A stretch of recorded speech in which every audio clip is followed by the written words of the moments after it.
Are you ready to do this? Are we locked in? Come on, guys. All right.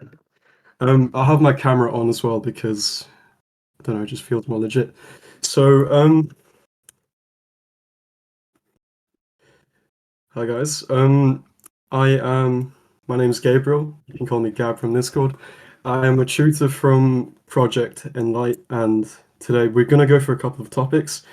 I'm going to stop streaming the document now. I'm going to go to my whiteboard.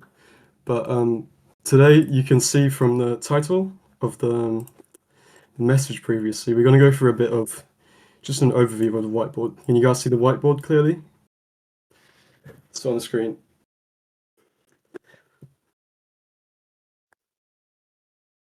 Can you not see it? Ooh. Hold on then.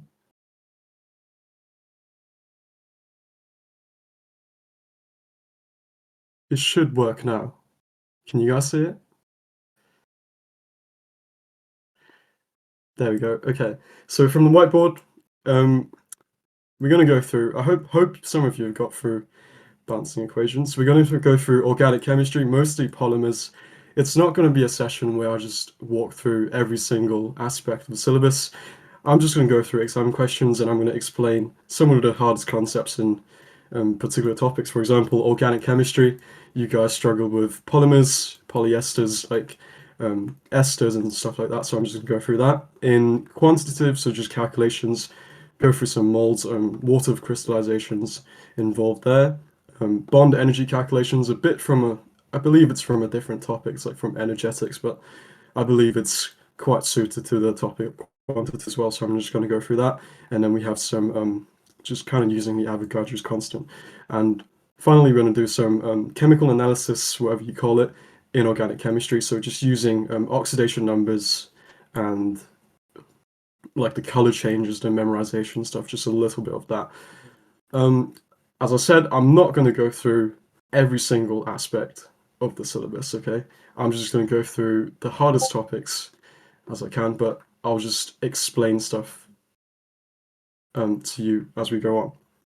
So I want to start off by just asking, how did you guys get on with this, like the balancing equations and starter task? I'll be really impressed if anyone got onto the last bit. It is, as I said, from a chemistry Olympiad paper, but I do believe it is accessible for even for IGCSE students. So we're just going to go through these basically. The first one should be fairly straightforward. Well, not really as straightforward as you would seem like it to be. If you look at this iron oxide, you can see clearly there's 2 iron. The only problem here is the numbers of oxygens are quite difficult to manipulate. You have to get the numbers of carbon the same as well, but the first thing I'll do straight away is I see 2 iron, so I'll just put a 2 here, right? And basically the next thing I'll do, I'll count the oxygens, because the carbons are kind of like, they're on both sides, but oxygens are a bit more difficult, so I'll deal with that first. We have 4 oxygens on this side and 2 on this side, and basically there's not really other way to do this, but if you do trial and error, you'd figure out that the only way you can get the oxygens on this side to 6, for example, if you put a 3 in front, then you get 6 oxygens on this side, and if you put a 3 in front of this, you get 6 oxygens as well on that side, right? And you can see the numbers of carbons would be balanced as well, because 3 carbons on each side, and you get 6 oxygens on this side, 6 oxygens on that side. So that's the first one gone. I'm just going to basically speed run through these. These are not like the main thing I want to talk about. Now, this one, the next one is more difficult, but I would advise you, when you see something like a hydroxide, particularly, it's difficult to see them when you're in brackets. When you see a hydroxide and you see water on one side, I would advise to split water, kind of see water as in like H and OH, right?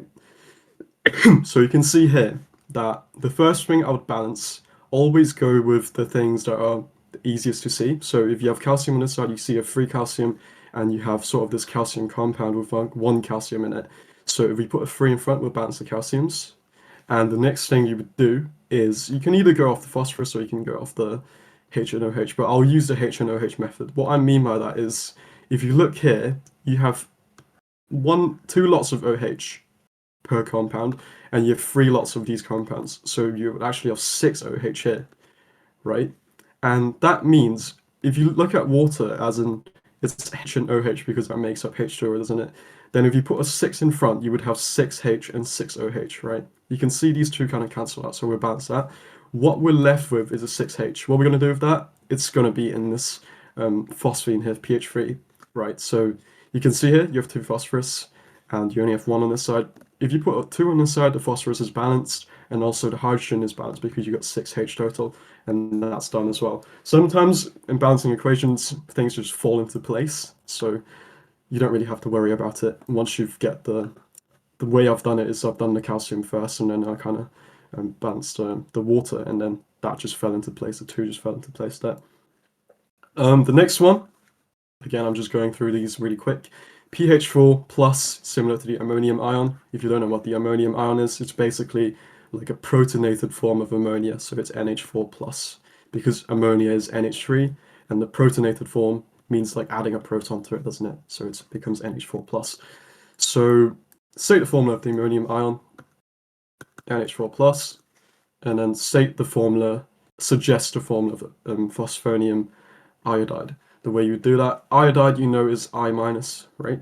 And you know compounds have to always be neutral. They always have to be neutral. So if you have a pH4 plus and you have an I minus, that will give you pH4I.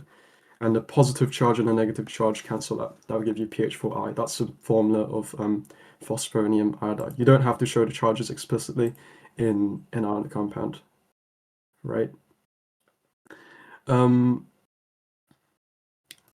Complete the equation for that. That one's a hard one, isn't it? It's got like, for some reason, 20 water molecules in a crystallized structure.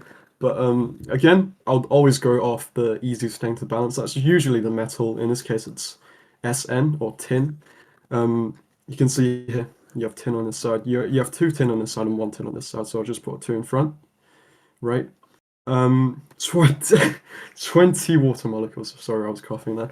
But you can see here, 2 times 20 gives you 40 water molecules on the left-hand side. So we just go ahead and put 40, right?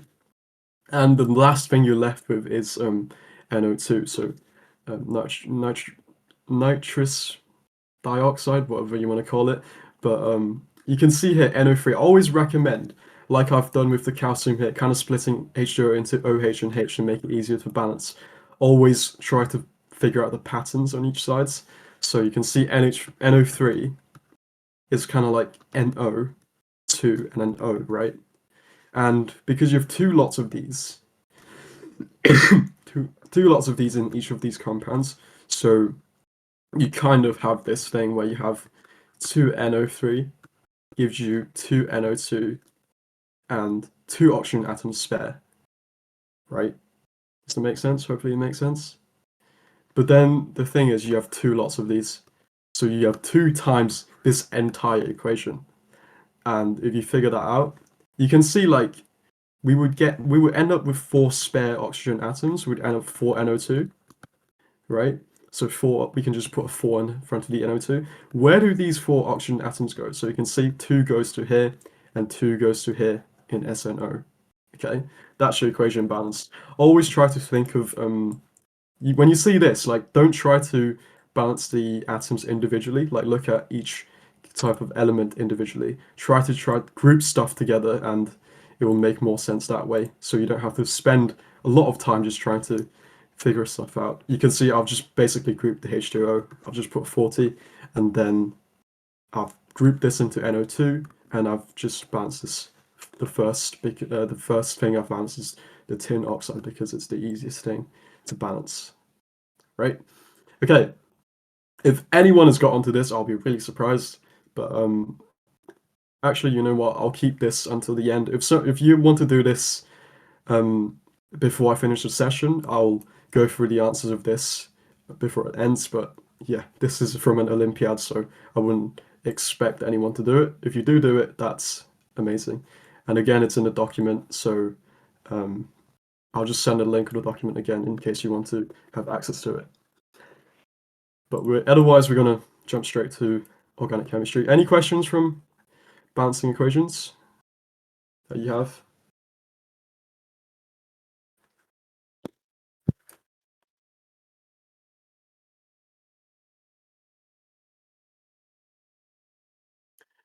No questions? Okay. How old am I? Okay, I suppose I do have to introduce myself. I'm 15. I'm from the UK. I'm not doing IGCSE, but I'm doing GCSE, which is like IGCSE is international and GCSE is for the UK. So I'm probably similar age for you guys. I'll restart the stream because some people can't see it. Hopefully you can see it now, but otherwise we'll just go through organic chemistry. See the screen, or is it still not? Okay, you can see. That's good. All right. The first question is kind of like a clown question, really. Deduce the molecular formula of dodecane. Dodecane contains 12 carbon atoms. So if you see the suffix, like the end of the name has ane, you know it's an alkane. If you see ene, it's an alkene. If you see anyl, it's an alcohol. If you see an anoic acid, it's a carboxylic acid. I shouldn't be able to teach you that much about it, but if you're sharp enough, you should know that the general formula for an alkane is CnH2n plus 2, right? With N being the number of carbon atoms. As you can see, dodecahedrine, dodecane, not dodecahedrine, contains 12 carbon atoms. So you just substitute N for 12, and so you get C12H 12 times 2 plus 2, which gives you C12H26. Okay, bit of like a warm-up. It's not really that difficult. Next one, however, is where we start this session, really. Propene will undergo polymerization. Okay, I would want to talk about the difference between two types of polymerization that you have to know. One is addition. Okay, I'm just going to use the space here. One is addition polymerization, and the other one is condensation. So what's the difference? For addition, you usually have an alkene, and that alkene is basically going to become a long chain sort of polymer.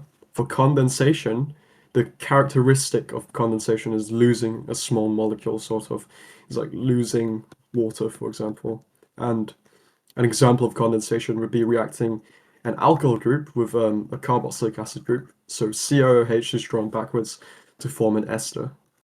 Right, we'll talk more about this later, but you can see that overall you've lost HO because you've kind of just erased that from the molecule, right? We'll look at condensation more later, but this is more about addition. So in this case, you have propene, and that's a good idea that this is probably addition polymerization, right? Suggest the name of the polymer formed from propene. If it's addition polymer, like you would just name it polypropene, because it's a polymer made from propene. It's really as simple as that. You can put brackets around it. Some people like to put brackets around it. That's fine as well. But well, let's say I have like something called vinyl acetate. You don't know what that is, but if I make a polymer, additional polymer from vinyl acetate, I'll just call that polyvinyl acetate. Okay, it's simple as that. That's how you do the first question. The next one is harder. Draw part of this polymer molecule to show 3 repeating units. Okay. What I would suggest is you draw the monomer first. So if you draw propene, by the way, always draw the monomers, because propene normally you would draw it like this, right? This is propene. But in additional polymerization, I recommend you drawing the monomers kind of like this. So you put your alkene in the middle, and then we're actually going to flip this carbon up. What I mean by that is just put it up like this, okay? And then that's the same. That's CH3's equivalent. And now I'm just going to fill in the hydrogens like this. So this is propene. These two are equivalent representations, but the one on the right-hand side would be more useful for drawing additional polymers. So the way this is going to work, we only need to draw 3 repeating units. We're not going to draw the whole repeating unit, basically, where you put the brackets and you extend the bonds. That's not what they want. But the way this is going to work, the double bonds, if you remember, in alkenes are really reactive. So basically, they open up. So if you open up like this, you just erase them, and you put new bonds between the carbons because carbon needs 4 bonds, right? You can see the carbon here, it only has 3 bonds. Each one of them only has 3 bonds, so we need a 4th bond. The way you do it is you just connect it like this. Okay, that is the way. So let me repeat. You break open double bonds, and then you just join them together. Okay, and it's a repeat unit, so you can see this carbon here, it only has 3 bonds, and so does this carbon at the end. So you would just extend it like this, and because you only need to show 3 repeating units, not the whole thing, you just draw brackets around it. These bonds extending beyond the brackets show that there are more parts of the polymer.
Is it better now? Can you guys hear me?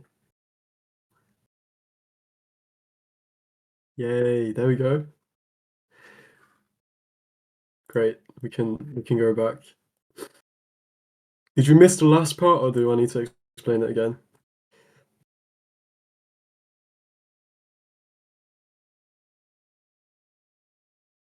Explain it again. Okay. Did do we all want to explain it again? Did it cut off? I'm not sure where it cut off. It might just cut off randomly, I didn't notice. Okay, I'll just explain it briefly again for the people who can't hear me.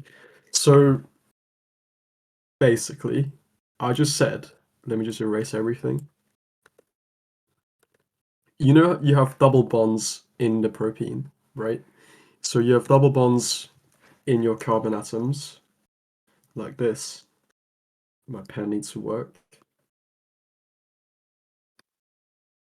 You have double bonds in the carbon atoms like this. And in additional polymerization, you just break open double bonds. So you erase them, right? So you just get rid of them. And then you can see each carbon wants 4 bonds, but right now they only have 3. So you can count for any carbon, they only have 3 bonds, right? So if you want the 4th bond, you need to connect them like this. Now each carbon is happy because they have 4 bonds, 1, 2, 3, 4. Right, 1, 2, 3, 4. And the only ones missing are the ones on the edges here. So this carbon only has 3 bonds, and this carbon only has 3 bonds. So you would want to add a 4th bond, right? The way you do it is you just add a 4th bond, but then because we're only showing 3 repeating units, we're not showing any more molecules, like individually, so we just add brackets around like this. And the bonds extending beyond the brackets show that there's more of the polymer on each side, but we're just not showing it because we only need to show 3. Does that make sense? You always have to show the bonds sticking out, the brackets, and you only show 3 in this case, so you don't draw any more. Okay? And the type of polymerization is addition, because it's made from an alkene. Make sense?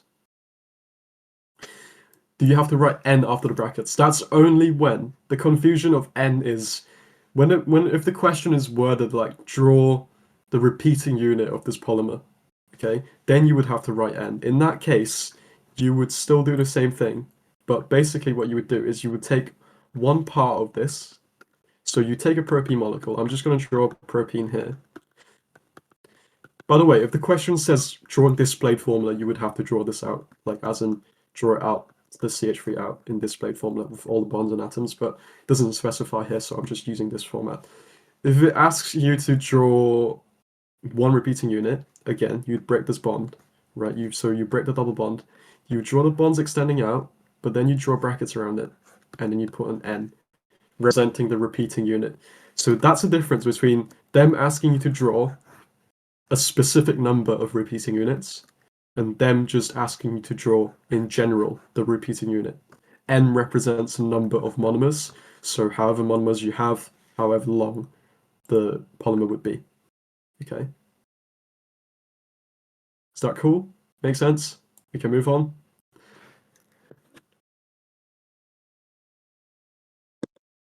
Cool. Good. Glad that makes sense. So the next one is different. We looked at addition, now we're looking at condensation. Okay.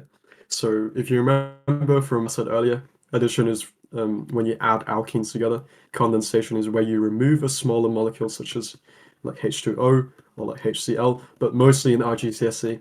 I mean, completely in IGCSE, just removing H2O. Okay. So I'm just gonna do like a general scheme of how this works. So you guys would be familiar with esterification, okay? So let's say I have a box, whatever this box is, and I have an alcohol, okay? Just one alcohol. And let's say on the other side I have a box and I have a carboxylic acid, okay? You can draw out the functional groups in full. I'm just drawing them sort of in letters here, not the bonds, okay? The way you would do this to form an ester is you remove H2O from the molecule. The way you would do this is you just draw a box around H2O. So if I draw a box around H2O, you see I remove a hydrogen, I remove a hydrogen, I remove an oxygen. That in total is H2O, isn't it? So if I just cross it out and I join whatever is remaining, so you can see here, on this side I have this part remaining, so I'm just going to draw it out. And on this part I have this remaining. I'm just going to connect it to this. And that's your ester. Okay. If you want to see it with the functional groups drawn out in full, here's a carboxylic acid. Here's an alcohol. You got to make them face each other though, so they can sort of react together. So again, you can just get rid of H2O like this. It doesn't really matter which way you get rid of it. Like you can circle the 2 hydrogens and this oxygen here, or you can circle the 2 hydrogens and this oxygen here, and you would still get the same product. So if I do this, then you can see you form this ester. Okay, so that's kind of like the gist of how it works, condensation. This is different. We don't have an alcohol. Instead, you can see from the nitrogen, we have an amine. Okay, we have an amine, and you can kind of like when you look at a polymer like this, it's good to analyze it by parts. So you can see this looks like a part, this looks like a part, this looks like a part, this looks like a part, right? You can see sort of if I highlight it, this part and this part look similar, and this part and this part look similar. So they must be sort of like monomers. And on figure 6.1, draw a circle around one amide linkage. This you just have to know. An amide linkage is CONH. The functional group is CONH. Drawn out in full is this. Looks like this. Whatever's to the side of it. Okay, so in this case, our amide linkage, you can circle either this, you can circle this, you can circle this, or you can circle this. I'm just going to circle the one in the middle. That's an amide linkage, okay? The CONH functional group. So now it's asking you to draw out the monomers, okay? Remember when I said this kind of looks similar? And this sort of looks similar? In this case, this polymer is made, this polyamide in particular, is made from a dicarboxylic acid and diamine, okay? So you can see from this box, right? You sort of have this structure here, and we can complete it by just making it a carboxylic acid, like this. Okay, if this doesn't make sense, I'll show you like soon how these two monomers combine to make this sort of polyamide. But you can see here, we have this NH, right?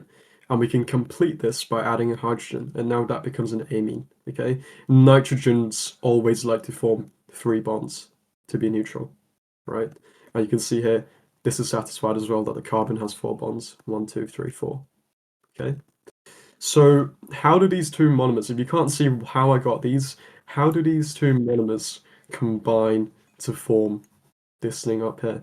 So it's still a type of condensation polymerization. Even though it's not an ester, it will still make sense, because if I draw it out like this, I'm not going to draw out the functional groups. So this is our dicarboxylic acid, right? And this is our diamine. By the way, if you don't know what amine is, it's just a functional group, NH2.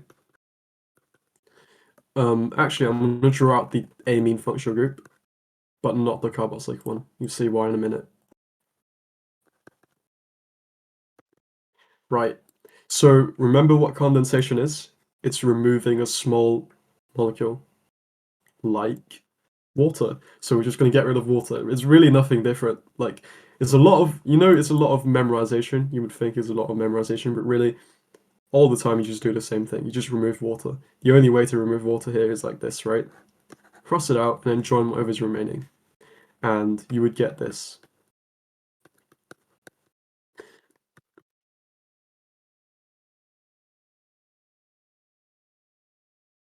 And you can see here that CONH is the amide linkage. And notice how you have like this free amine group on the right and this free carboxylic acid group on the left. You can do this again, right? You can take this part of the molecule and react with another carboxylic acid. That's why the polymer just goes on and on. But you can see like a section of this that I've drawn out here is sort of similar to a section of this part here, where I have the amide linkage and the black box on the left and the white box on the right. Makes sense? That's how I got the monomers from. So, next part of the question, I'm just gonna put that to the side, actually, I'm not gonna delete it.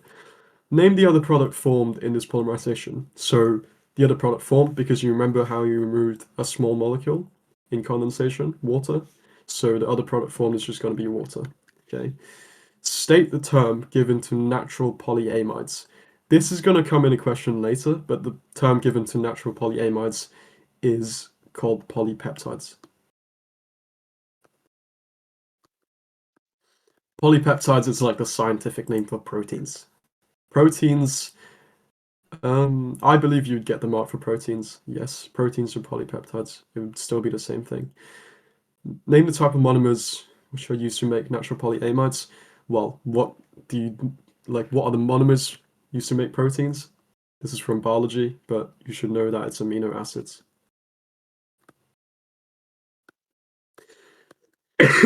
So a little bit of biochemistry there. You'd probably get the mark for proteins, but I'll recommend to say polypeptides. Okay. because it's chemistry, just because of the IGCSE mark schemes. All right. So the next part is closely related. It's about, I believe, amino acids.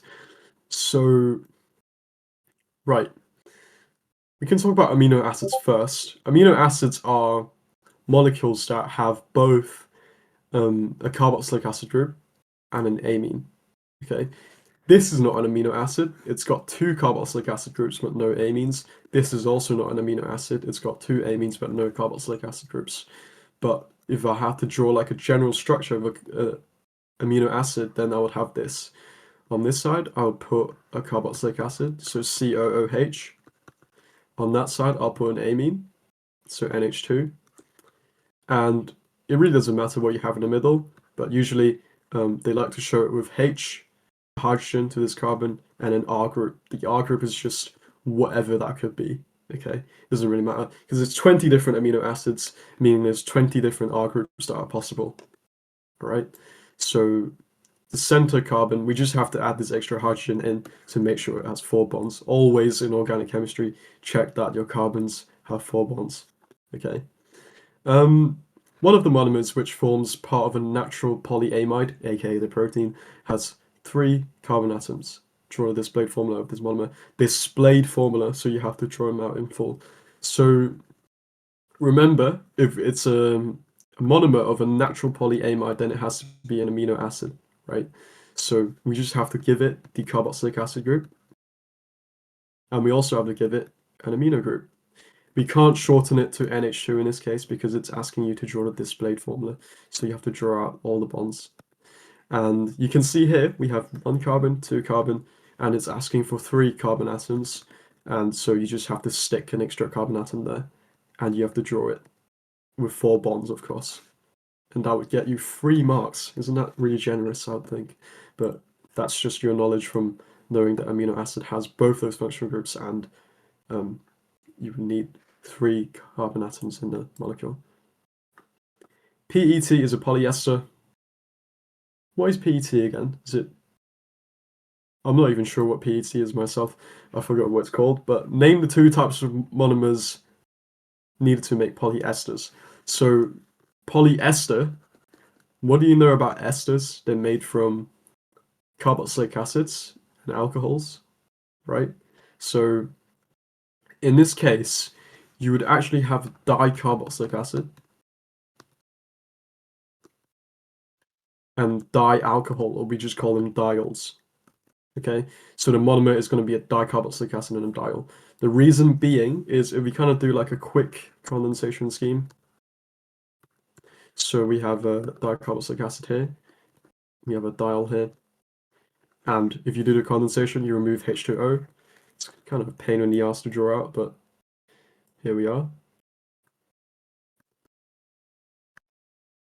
So I'm just going to remove this hydrogen. And you can see in the middle, you would have a COO functional group, which is characteristic of a polyester.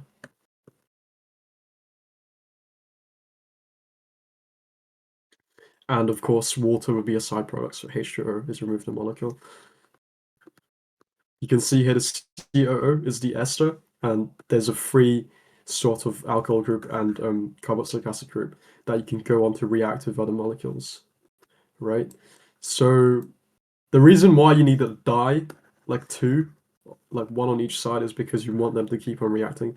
Let's say if you didn't have this alcohol group here, the polymer would just end. It would just cut right there. You can't go any further. But that's why you need the di for the polyesters, polyamides, or whatever. Okay, you always need the 2 functional groups, 1 on each side. Next question. Draw part of the structure of PET, which shows 2 repeating units. Again, sort of like the question on top, except that this is for addition polymerization, and this is for condensation. So we have to draw 2 repeating units. You don't have to specify what's in the middle, so you can just draw a box like this. So I've kind of done the hard work here by just drawing this. So we want to draw 2 repeating units. here's a dicarboxylic acid which has reacted with the alcohol like this, right? And this alcohol, basically, if this is one repeating unit, I don't know why I've drawn it diagonally. It's going to be hard to move. If this is kind of like one unit, and then we react with another unit, then we just remove H2O again. Condensation is always the same, you can see. Like, once you've done it so much, it just becomes really repetitive. And now you just join this part of the molecule with that. Okay?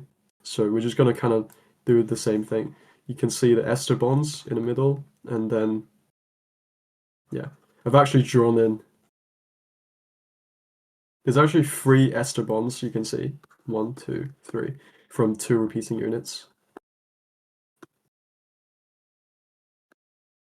Okay, now here's the hard part to understand. Similar to the one on the top. So we've done kind of like the condensation work. We've drawn in 2 repeating units. So like you can see kind of like this is 1 repeating unit, this is 1 repeating unit. We're not done yet, okay? Similar to the one on the top where we have to stick the bonds out of the brackets, we have to do the same here. We have to do the same for this molecule. And the way we're going to do it, watch carefully, we have to erase H2O from the molecule as if we're doing a different condensation extending outside the box. Okay, the way we're going to do it is I'm going to rub out OH on this side and H on that side, removing H2O overall. So 1 hydrogen removed from that side, 1 hydrogen removed from that side, and 1 oxygen removed from that side as well. And we're going to stick the bonds outside, and we're going to draw brackets in.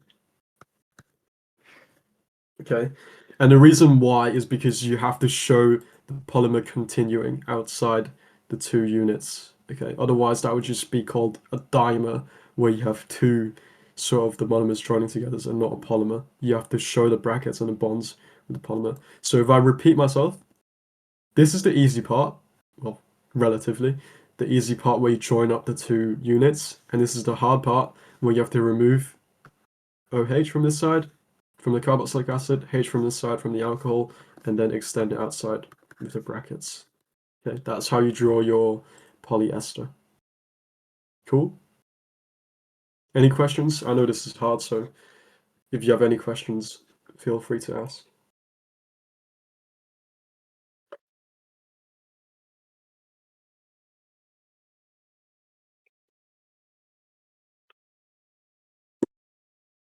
You have to show the bonds too. Oh yeah, you do have to show the bonds, sorry. I've just kind of rushed out. Show all of the atoms and all the bonds and the linkages. So my bad there, but we're just gonna draw out all the esters like that. See, you just have to read the question, unlike me.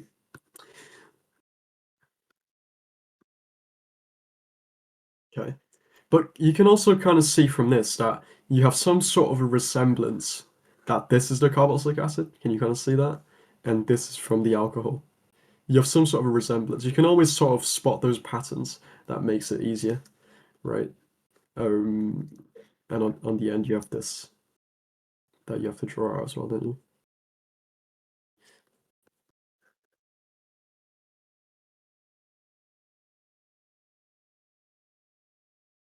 You can see like the ones I'm highlighting in purple is from the diol, and the ones I'm going to highlight in green is from the carboxylic acid.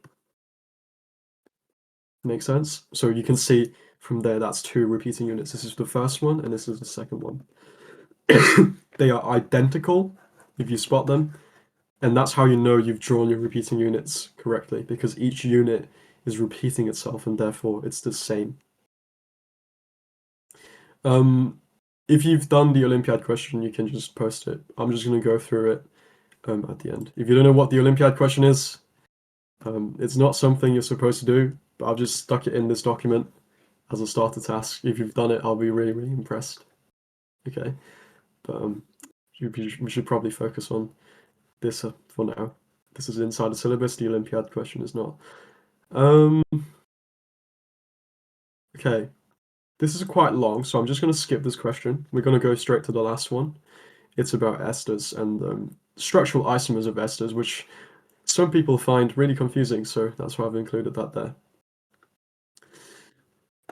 a carboxylic acid Y has the structure shown, and you can immediately see it's got one carbon and it's got a carboxylic acid group, so that's methanoic acid. Just like to label your stuff, right? The general formula for carboxylic acids, you just have to know, is CnH2n plus 1 COOH. Okay, that you just have to know that. And in this case, the N actually excludes this carbon, excludes the carbon in this group. Okay, so in this case, if we kind of do like ignore this carbon, we would have 0 carbons outside the carboxylic acid functional group. So using this general formula, you have 0 carbons, right? And then H2 times 0 plus 1 COOH. You can see it gives you the formula H, because H plus 1 gives you 1H COOH, which is the same as this. Just a bit of like proof there that this general formula works. Name the carboxylic acid Y, methanoic acid. Really just basic stuff. Write the molecular formula of the carboxylic acid Y. Now, this would be the structural formula, showing out how the structure of the molecule is, but the molecular formula would be CH2O2. It's okay, they would accept it if you write like H2CO2, H2CO2, or you can write it like O2H2C. It really doesn't matter like what the order is, they would accept it, but I like preferably in organic chemistry, you write it in the order of carbon, hydrogen, oxygen, so CH and O. Okay, make sense? Nothing too difficult here, hopefully. Just have to know the general formula of carboxylic acids. That's the one that most people forget.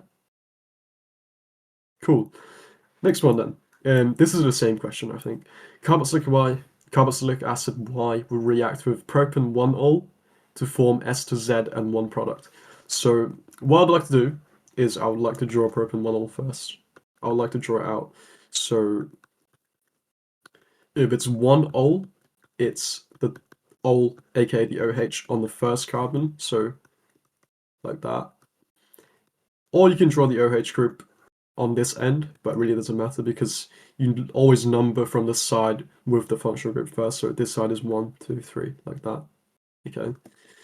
So carboxylic acid Y, which is this methanoic acid. So I'm going to draw out methanoic acid, and I'm going to draw out the COOH like this, facing the other way. Okay, so they can react later. Sorry.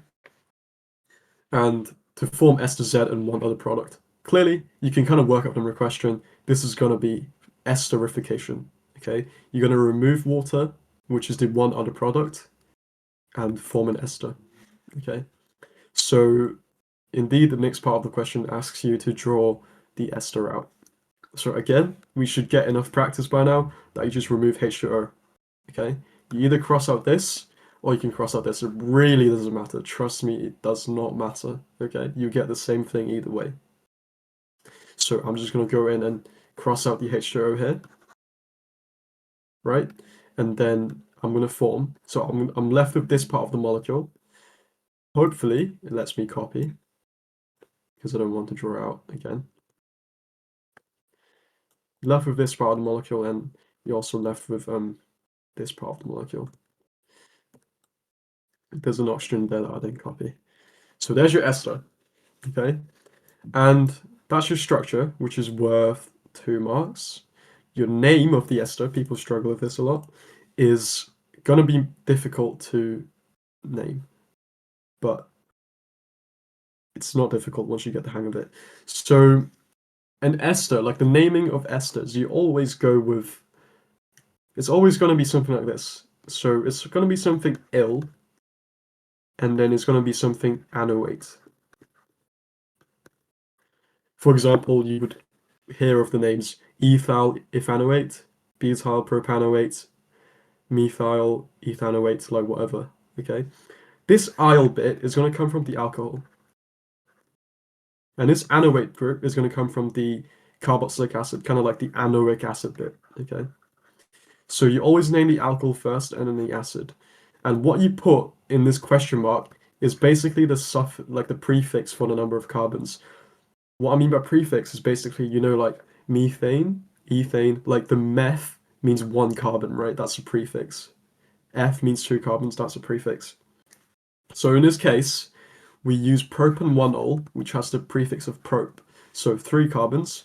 So we're just going to go ahead and plug in prop here, because that's from the alcohol, right? We're going to go ahead and plug in prop, and we're going to get propyl. Right, I'm going to draw this in blue actually, propyl. And then the next part of the name, we have to plug in the prefix from the acid. We know this is methanoic acid, we already named it before, so we just call it meth and then anoate. And this ester, it is just called propyl methanoate. So you can also kind of read it from the structure formula. You have 3 carbons here, and you can see this comes from the alcohol, right? So that's propyl because it's got 3 carbons. Prop stands for 3, and then that's methanoate because meth stands for 1 carbon, and you can see that this part comes from the carboxylic acid, okay? This part might be a bit tricky, so what I'm going to do actually is I'm going to draw out an ester. In fact, I think there's one down there, but I'm just going to draw it out myself. So I'm going to draw an ester here.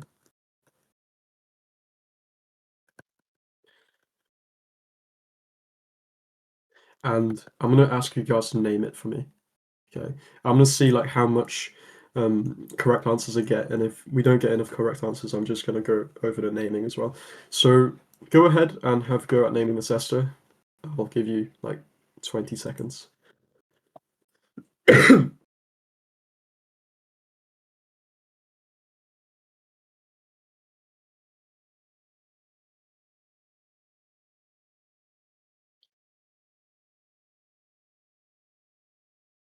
I'm getting a little ethyl, like a bit of ethyl ethanoate here.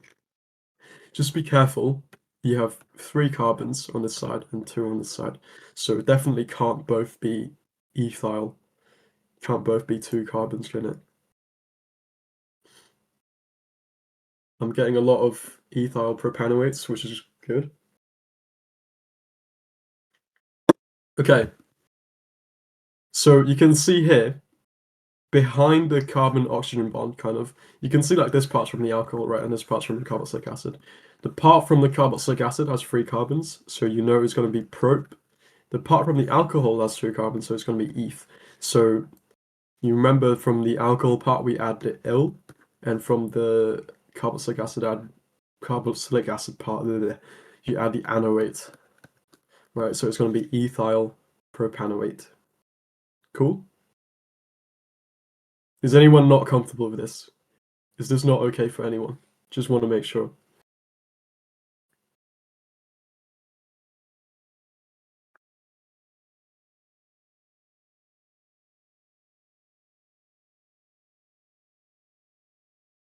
You're good? Cool. Yep. We can move on then. Name the other product formed when carboxylic acid Y reacts with propanol. That's one other product. It really shouldn't trip you at this point. It's just H2O, isn't it? Water, H2O, whatever, however you want to write it. That's a product that is lost from the molecule when it's condensed. Okay. Now, this is the tricky part. Name an ester which is a structural isomer of ester Z. So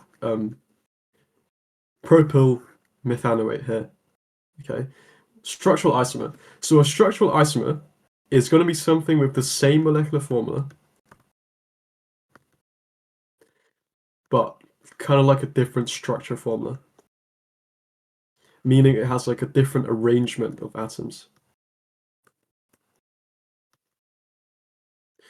And a structural isomer of ester Z, there's actually a lot of options here. You have, yeah, people are already naming like propyl ethanoate. But hold on, propyl ethanoate. Propyl ethanoate is not quite right because you have 5 carbons, whereas here you have only 4 carbons. So you just have to like find ways to shuffle the different carbons. So I'm just going to show you a couple examples. For example, I can have 2 carbons on this side. I'm not going to draw the hydrogens, they're quite too long to draw. And I can already have the ester bond. So I can have 2 carbons on each side of the ester bond, right? Whereas here I have 3 on one side, 1 on one side. I can also have 1 carbon from the alcohol and then 3 from the carboxylic acid. like this. So this would be called ethyl ethanoate. This would be called methyl propanoate. Either of these two answers would get you a mark. Okay, so either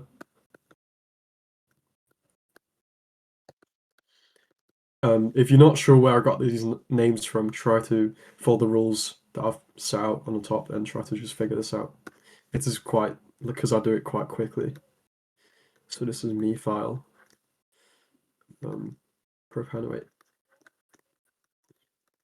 Right, those are the two structural isomers you can have.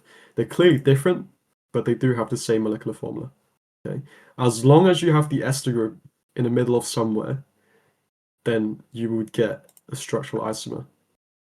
Make sure, someone said as long as it adds up to 4 carbons, it's correct. It will be correct as long as it adds up to 4 carbons. Okay. Butyl methanoate. Butyl methanoate wouldn't be right because you would have 5 carbons when you 4 carbons from the butyl and then 1 carbon from methanoate. That would be 5 carbons. Make sure it adds up to 4 carbons. Just be careful with your counting. Ethyl propanoate is also wrong because you would have 5 carbons for the same reason. Just count your carbons. Like with your names, you can kind of, eth stands for 2 and then propanoate stands for 3, doesn't it? So you add up to 5, which wouldn't be right. All right. The next part is a carboxylic acid, which is a structural isomer of ester Z. So ester Z. It's the same principle. Like they wouldn't trick you with these ones. So you just have to find a way to rearrange the carbon atoms so you have a carboxylic acid group. And the only way to do that, because carboxylic acid groups are always on the end of the molecule, they can't be in the middle of the molecule, couldn't they? So the only carboxylic acid group, the only carboxylic acid that can do that with 4 carbons is butanoic acid.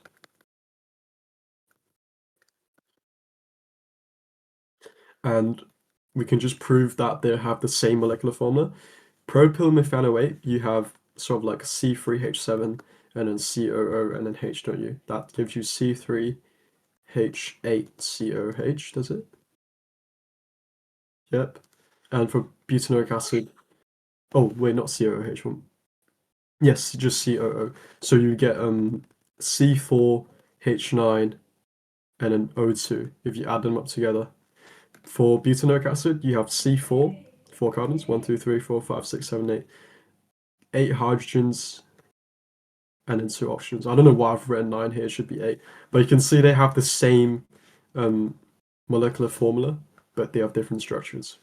So this is a carboxylic acid, which is a structural isomer of ester Z, and that will be butanoic acid. Like they won't trick you with the number of oxygens and hydrogens. It's always about the number of carbons. Okay, you just have to rearrange them and make sure they have the same number of carbons. It will just be butanoic acid. Okay. Is there anything that's not clear there? That might be a bit more abstract because you're kind of like converting an ester into carboxylic acid. Is there something there that doesn't make sense?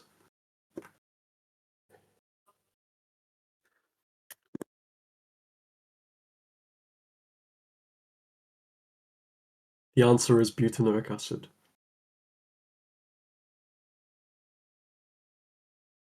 You never really understood this thing. What do you mean by you never really understood it? Okay, you got it right, that's good. Yeah, that's it for organic. We still have 2 things to go through, don't we? And then the Olympiad question at the end. But is there anything in particular that doesn't make sense by mass voting? Like, is there anything here that really did not make sense? Polymers, esters, the carboxylic acid one. Okay, I'll go through the carboxylic acid one again, then we'll move on. So if I just draw out the propyl methanoate, so this is ester Z, right? You're being asked to draw a carboxylic acid that is a structural isomer of this ester, right? So what you can actually do, well, visually, you want to make this into a carboxylic acid that still has the same atoms, right? You can move this oxygen, well, visually I can do this, just move it between the carbon and the oxygen and the hydrogen here. So this part would still be the same, right? Oops. Copy and paste doesn't always work. There we go. So you can move this part. I'm not deleting or adding any atoms, right? I'm still using the same number of atoms. So I'm just rearranging them. I'm shuffling them around. And you see we have this ONH left over, so I can just put it at the end. And that's butanoric acid, isn't it? Visually, you can do that. Just like shuffle around the bonds and atoms to get the carboxylic acid you want. Does that make more sense?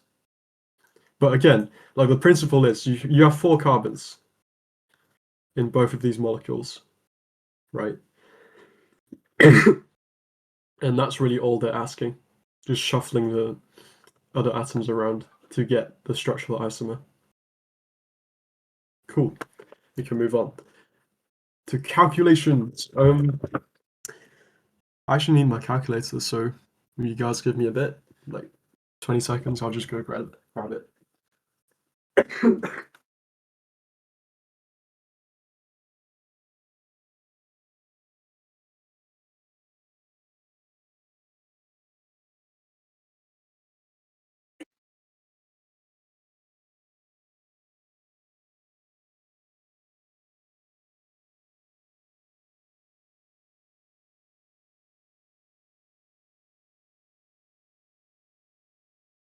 There we go.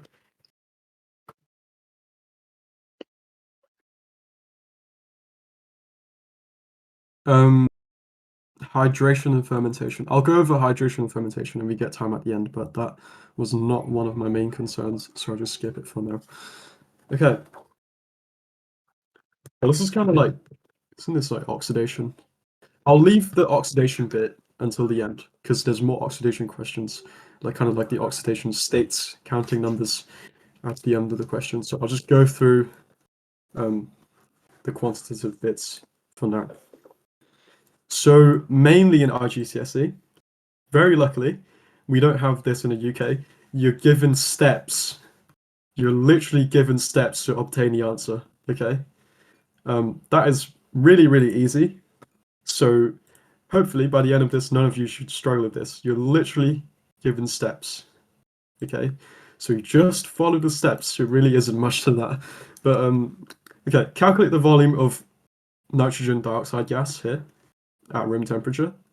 So when you look at you can immediately tell, like when you're given a volume, you need to calculate the volume at room temperature and pressure, and it's a gas.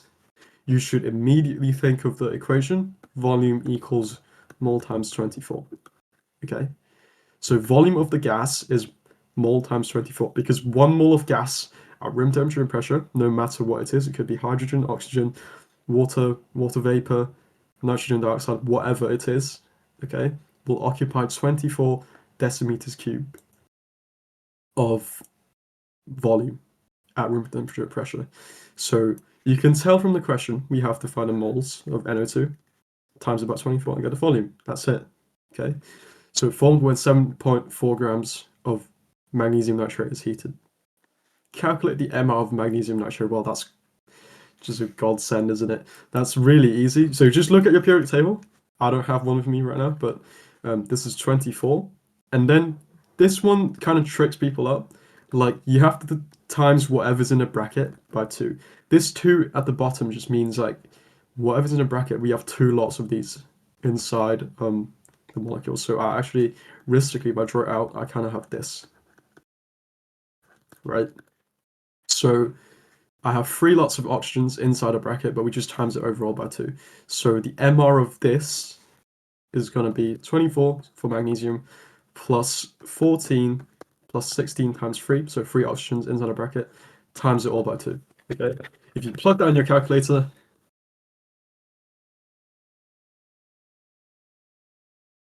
you would get 148. Yeah, looks right to me. 148. And then you just follow the steps. It really is that, okay? I mean, the equation is Mr. Mole equals mass, right? And if you rearrange that, you get mass over MR, gives you mole. And you're asked to calculate the number of moles in MgNO3, 2, right? You're given a mass, you worked out the MR, so you have these 2 variables, you can work out the moles easily. You just do 7.4 grams divided by 148. That's the MR, right? And if you plug that in your calculator, you get 1/20, which is 0.05. Hopefully I haven't lost any of you so far. Should be fairly straightforward if you just follow the steps. Yep, hopefully haven't lost. But now you're going to do something called the molar ratio transfer. When you worked out the moles of one thing, you can always work out the moles of every other thing in the equation. Doesn't matter if it's on the side of reactants or products. It's so useful in chemistry to work out the moles of just one reactant or product. So we know that the moles of magnesium nitrate is 0.05, right? And we want to work out the moles of NO2. You can do cross multiplication, you can do transfer, you can do however you want to do it. But the way I would do it is you can see like here, 2 is 0.05, okay? This is confusing. 2 equals 0.05, not mathematically correct, but we go with that for now. So what is 4? Because you have 4 moles of nitrogen dioxide, right? And you want to find out moles of that. We know 2 is 0.05 moles of magnesium nitrate, as we worked out. So what is 4?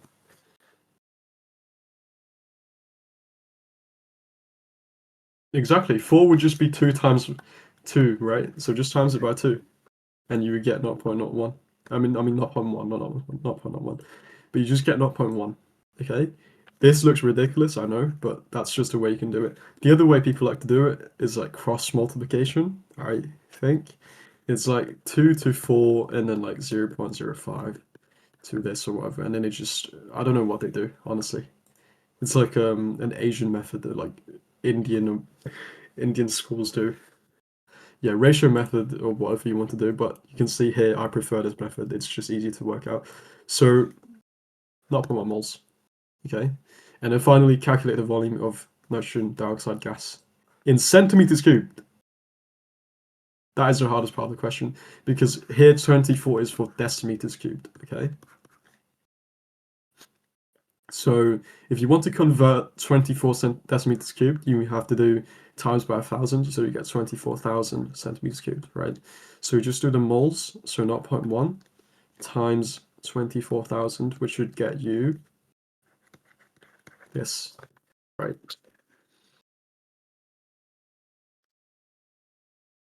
And that's the answer. It's so good that you just give you like steps. We don't we don't have those in GCSE, so it's really lucky that you guys have steps. You really shouldn't be losing any marks in these calculations in particular.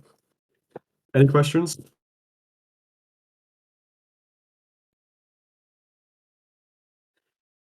Okay, seems like we can move on. Okay, this one, I remember this question. It has steps, but I removed the steps because I just thought it was like way too easy. So this is kind of like a challenge. Normally it would be way easier in this in an exam, but I'm just being mean. I'm just being really mean, basically. So in an experiment, 0.454 grams of this is used. The mass of anhydrous nickel sulfate is this, okay? So you can see this is the hydrated form, this is the anhydrous form, okay? And the mass change has went from 0.454 to 0.310. All this means is once you heated this up, right? If you heat this up, you lose all the water molecules, so the mass of the water disappears, kind of becomes water vapor, and you can work out the mass of the water by subtracting this hydrated form from, the anhydrous form from the hydrated form, can't you? Does that make sense? So you do 0.454 minus 0.310, and that's going to give us basically the mass of the water lost. And in that case, that would be 0.144, I think. My brain's not very good today. Yeah, 0.144. So that'll be the mass of water. And then, again, usually you'd be given the steps, but here I'm just being mean. You want to work out the moles of the nickel sulfate, okay? A saying I like to do is, when in doubt, work out moles. If you don't know what to do, And if you feel like it's right, just work out the moles. Whatever you have with the numbers, just work out the moles. Okay, so the way you would do this, nickel sulfate, they're being kind to giving you the MR, and you know the mass of nickel sulfate is 0.310, right? So you do 0.310 over 155. That's in the format of mass over MR, which gives you moles, okay? So if you do that on your calculator, you'll be understanding why I'm doing these calculations in a bit. You get 0.002 moles of nickel sulfate, right? So next thing we can do, we have the mass of water, we have the MR of water. We're going to work out the moles of water as well. So 0.144 divided by 18, which gives you 0.008. And notice how these numbers are like multiples of each other. Okay, this is the ratio of water to nickel sulfate in this hydrated form. All this means is you can see like the ratio of 0.002 to 0.008, which represents the ratio of nickel sulfate to water, can be simplified to 1 to 4. Okay, all that means is per nickel, for every one nickel sulfate I have 4 molecules of H2O. Okay, because for every 0.002 moles of nickel sulfate, I have 0.008 moles of water. All right, so it's just 4. It's just 4. And then, so the formula is just going to be NiSO4. And then water crystallization for H2O. All right. Do not panic if you don't know what I'm doing. You would normally be given the steps. And the hardest part is actually kind of using this ratio to work something out that is useful. Okay. The ratio I've done here is just work out the moles. So I'm just going to summarize what I've done basically. First of all, I've worked out the mass of water from heating this, because you lose the mass of water when you heat. So I did the hydrated, take away the anhydrous to get the mass of water. Then I worked out the moles of the crystal nickel sulfate. Then I worked out the moles of water using the mass and its MR. Then I just put them in a ratio of this the crystal to the water, which is 1 to 4. Then from there you can work out the formula of the crystal and the water. So NiSO4, 4H2O. Okay? Anything doesn't make sense. This is probably one of the harder ones.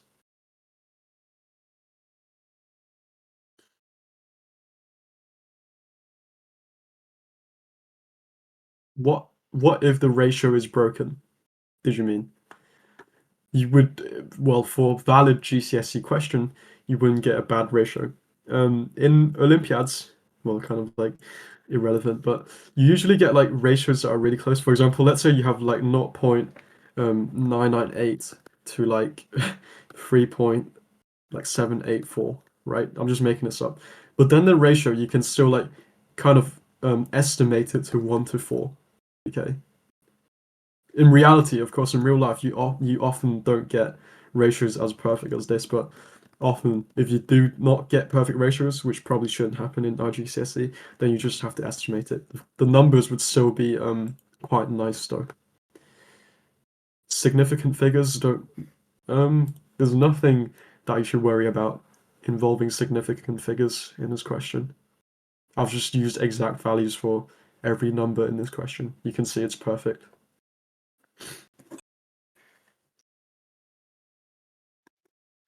For the people who want to do AS level or A level chemistry, they usually take 3 significant figures. Okay. GCSE, it really doesn't matter. It will probably specify in the question if you do. All right, can we move on? No questions?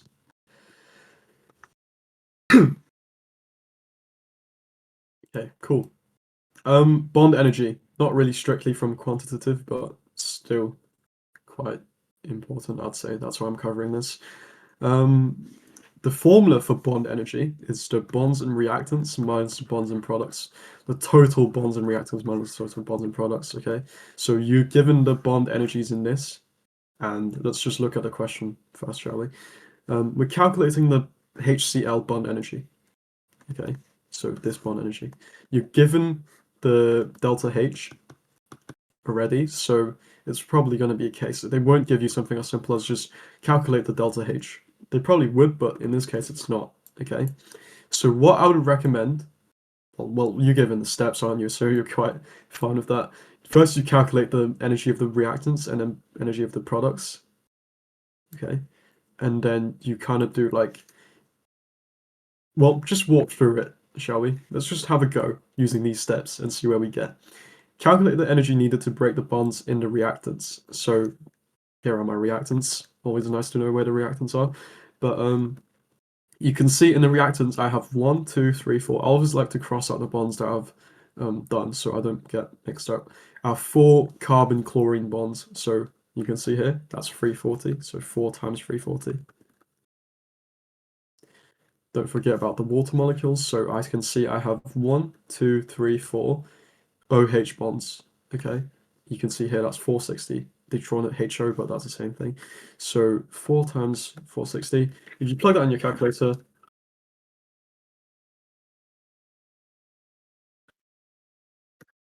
3,200. Okay, that's the energy of the reactants. The next step, calculate the energy released when the bonds in carbon dioxide form. Well, there's only one carbon dioxide, isn't there? So 1, 2. There's only 2 carbon-oxygen double bonds. You can see that's 805. 2 times 805 is 1610. Okay, that's it. You see how easy it is with these steps, like in IGCSE. It's literally just following the steps they give you, and it's nothing more than that, really. But the last step, calculate the HCl bond energy. Okay, you can see we have 4 HCl bonds. We don't know what the number for that is, so let's just call the number for that, like the bond energy, call it X. Okay, we can kind of extend table HCl X. Okay, and in this case we have 4X, don't we? We have 4 HCl bonds. So for the reactants, we know it's 3200, and we even know the enthalpy change for this question. So let's just plug in the numbers for this, shall we? We know the equation is delta H equals bonds and reactants minus bonds and products. So the delta H is minus 130. Bonds and reactants is 3,200 minus BP. So what's in BP? It's in the products is 1610 from carbon dioxide, and then plus. You notice how I'm using brackets here because if I don't use brackets, this plus would be a minus. Plus 4x because we want to find out HCl, right? So how did I get that? Because the products bonds is 2 carbon dioxide bonds, which is 1610, plus 4x, which is whatever. We're trying to calculate the bond energy of HCl, right? And then, well, that's like really, really basic maths. You just solve it. So you subtract 3,200 from both sides. Then you would get minus this. So I'm just going to kind of expand this bracket out with the signs. So you add 1600 and to both sides. And then finally, if you divide both sides by minus 4, you should get 430. That looks quite nice to me. So the bonds is HCl is 430. You can always check your answers, can't you? You can always use the formula to work out, is it really a negative 130? So if we substitute back in, so we know bonds and reactants is 3200 minus BP, which we now know the value is 4x, so 4 times 430, right? So 1610 plus 4 times 430, and you should be able to get minus 130 if you really wanted to check. I'm just going to check myself as well.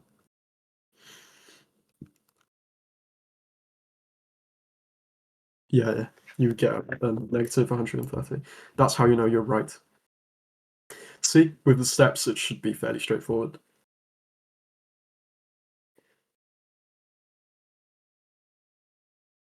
Any questions? I'm just going to look at see if anyone has any questions.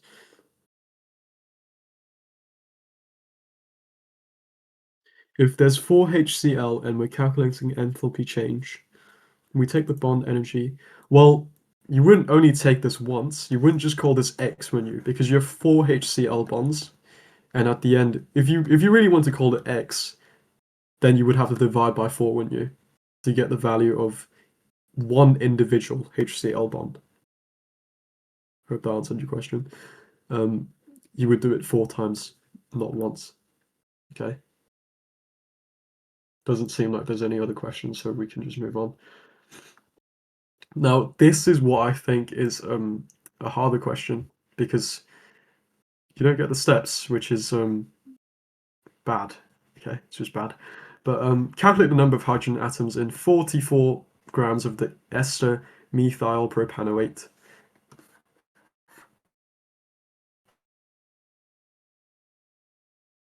That. Okay. So constant. You can also write Na if you really wanted to. That's a symbol for the Avogadro constant.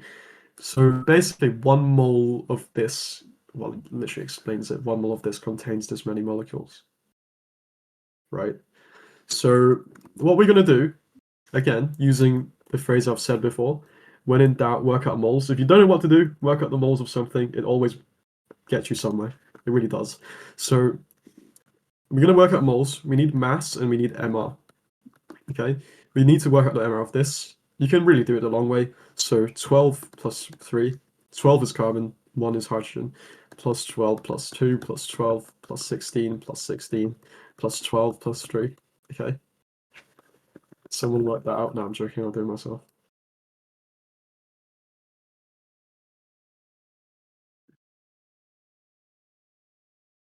$104.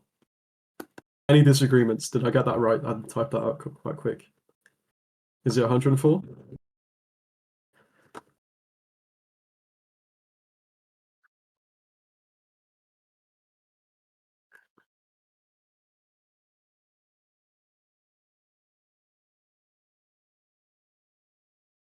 I'm just going to say it's 104. I see no disagreements, so it must be 104. Okay, it's 104. So we have the MR, we have the mass, so we're just doing mass divided by MR to work out the moles because we don't know what to do, and we just work out moles, right? If you don't know what to do, just work out moles. And you get 11/26, which is a terrible number, 0.42. I'm just going to write down the full number for accuracy, okay? Or 11/26, either way you want to write it. You got 88. Ooh. Might be 88 then. Oh yeah, it must be 88 because this number is terrible and 88 seems like a better number. That's how the examiners think, don't they? So it's not 0.5.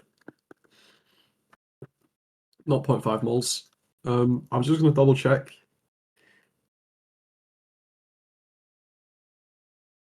Yeah, it says 88. I don't know how I got 104. So 0.5 moles. And then you're told that 1 mole of this contains that many molecules. So, of course, you can just times this by the number, and you get the number of molecules in 0.5 moles of this like molecule. But we're being asked to calculate the number of hydrogen atoms. Okay, so how many hydrogen atoms do we actually have in this molecule? We can see 3 plus 2 plus another 3, so it's 8, right? We have 8 hydrogen molecules in this molecule.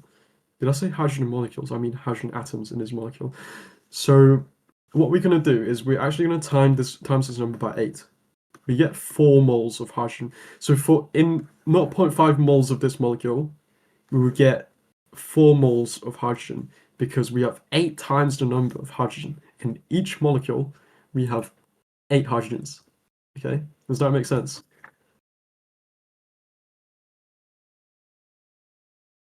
No one's giving me a response, so I'm not sure that makes sense. But you can see, like, with this number now, we know we have 4 moles of hydrogen in 0.5 mole of this ester. We just do 4 moles times this many molecules. Because it makes sense because if you look at it, 1 mole of anything contains this many molecules. So 4 moles of hydrogen must contain this many number times 4 number of hydrogens. So if you do it,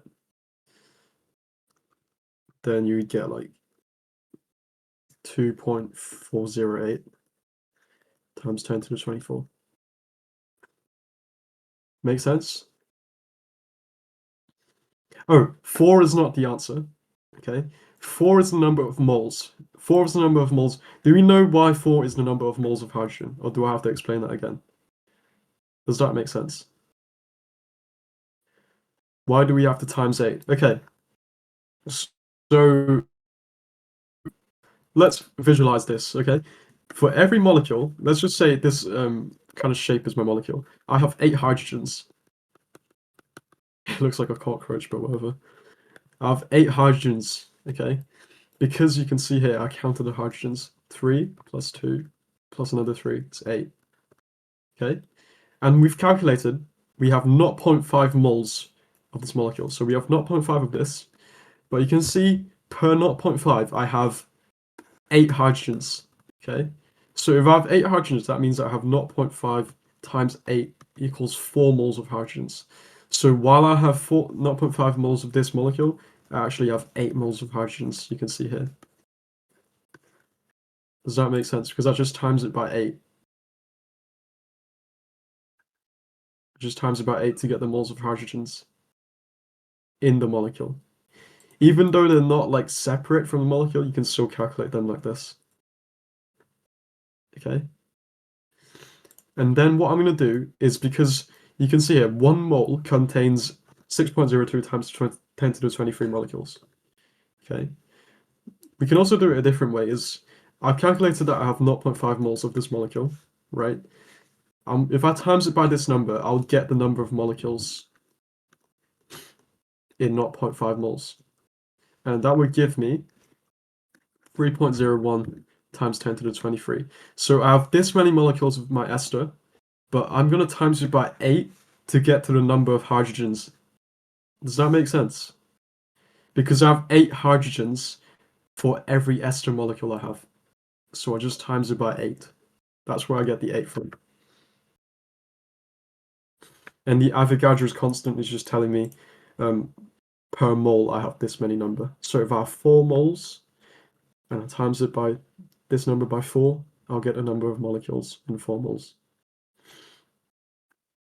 Yeah, so basically 0.5 moles of the ester has 4 moles of hydrogen, because 0.5 times 8, I have 8 hydrogens here, so I times it by 8, and then I times it by the Avogadro's constant. Yes.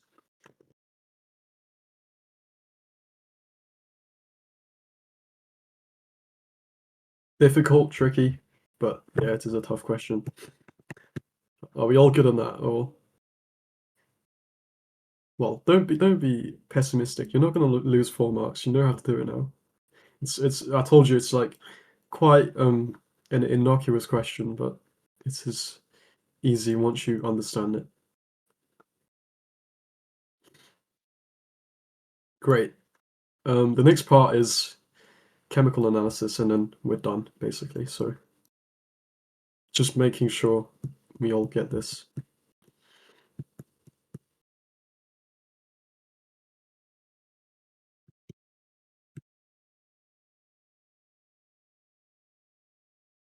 Okay, I'm just gonna move on because someone's saying good boy. Clearly they're distracted. In organic chemistry then, that's just like the fancy name of chemical analysis, okay? Potassium hydrogen sulfate dissolves in water to form solution X. Solution X contains these ions. Well, you can kind of see these ions just come from this. That's just pretty much it. Name the type of solution that contains H plus ions. Bit of a question that is so easy it makes you wonder why they've put it there. But H plus ions is the thing that makes stuff acidic, right? Anything with H plus ions is acidic, so the type of solution is just acidic solution. Right? Cool. The chat is really distracting, but okay. State the observations when the following tests are done. This is where the real like memorization begins. Like you just have to know. There's no other way to work it out. You just have to know it. Okay. So a flame test is carried out on X. Flame tests only work on positive metal ions. And if you identify the positive metal ion from this bunch, it's just a K plus potassium. Okay. What do you guys think happened when you burn potassium in a flame test?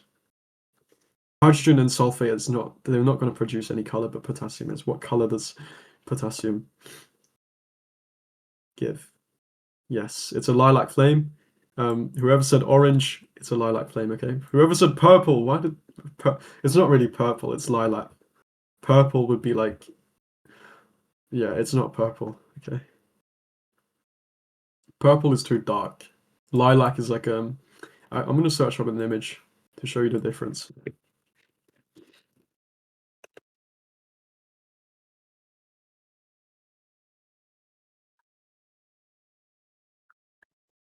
You see this? It's more lilac than purple, definitely different. Potassium doesn't have the ability to make that dark of a color in a flame. Okay. Lilac is like the baby pink of purple. Yeah, close enough. Okay. So purple and lilac. Color theory, nice. So just lilac flame. What happens when solid copper carbonate is added to X? Copper 2 carbonate, so has Cu2 plus ions. And you have to know copper carbonate. Most carbonates are insoluble, okay? So copper carbonate is a solid. What happens when you add it to hydrogen sulfate? What do you guys think? This is going to be interactive.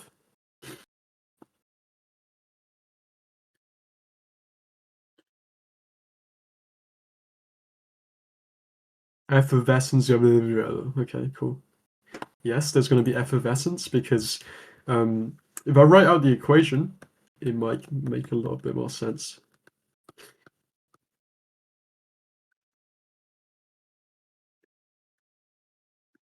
Clearly not balanced, but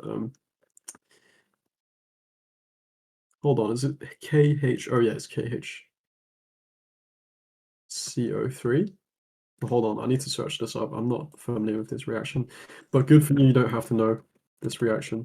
You're not required to write out the equation for it. I just want to show why it effervesces. Oh yeah, it's a ridiculous equation.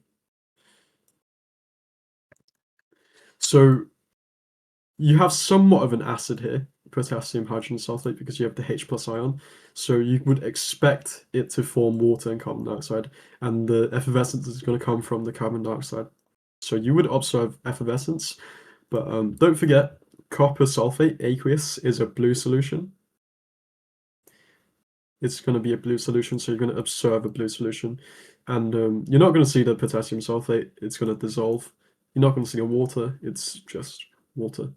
And the mark scheme also accepts you saying the solid disappears or dissolves into the solution. Okay, that's also an observation. Think about like physically what happens when you put a solid into a liquid. Okay, it disappears. So that's also, if you don't know what's going on, you can put solid disappears for a mark. But otherwise, I'm just going to write down the answers. Solid disappears.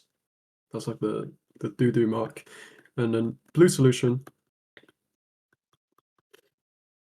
And then effervescence. Effervescence meaning like bubbling. You won't get a mark for bubbling. You get one for fizzing. Bubbling is like too sort of far out.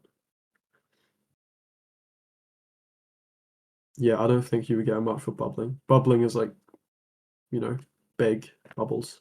Fizzing is like small bubbles. Right. The next one. Aqueous barium nitrate acidified with dilute nitric acid added to X. This is like a really typical test that you just have to know. What do you think? What do you guys think will happen? When you see barium, you should really think of one thing, barium sulfate. And what do you know about barium sulfate? Yes, it would be a white precipitate. Yeah.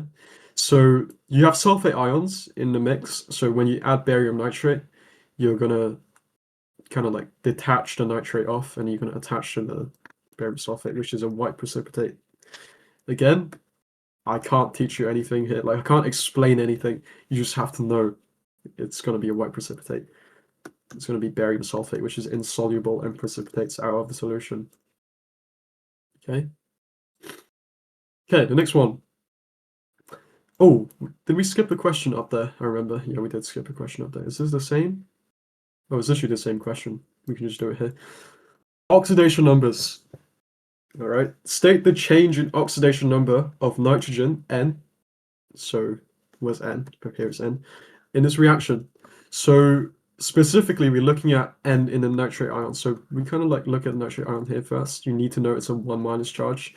And we look at how it changes to NO2. Okay. So, what you need to know is oxygen always has a 2 minus oxidation state. Hydrogen, H plus, always has a 1 plus. Any halide, X, like as in like Cl minus, I minus, Br minus, or whatever, you always get a 1 minus state.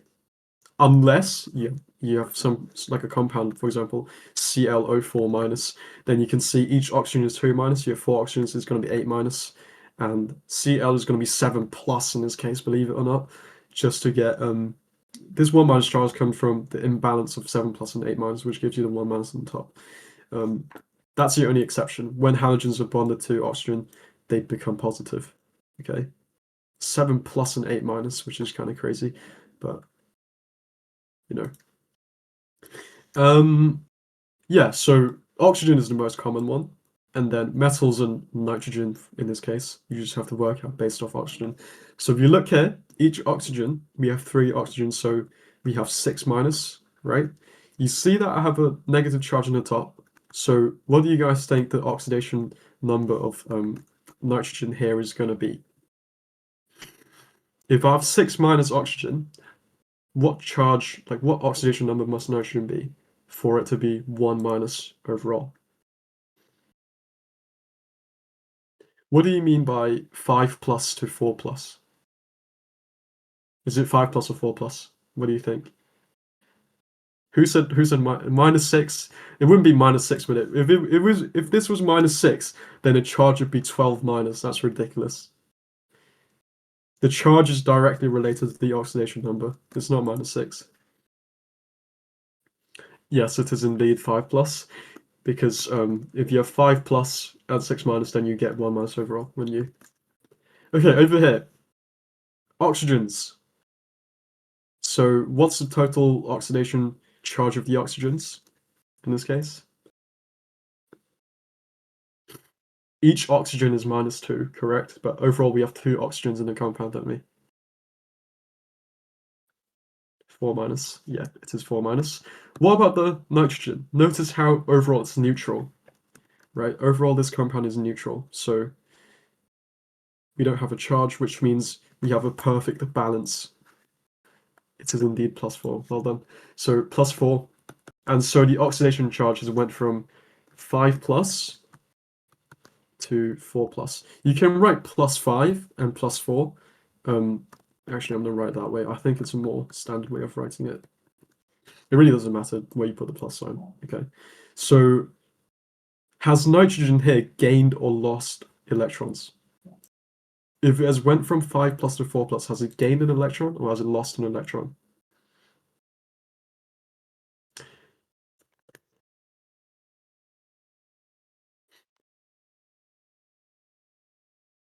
Okay, let's have a look.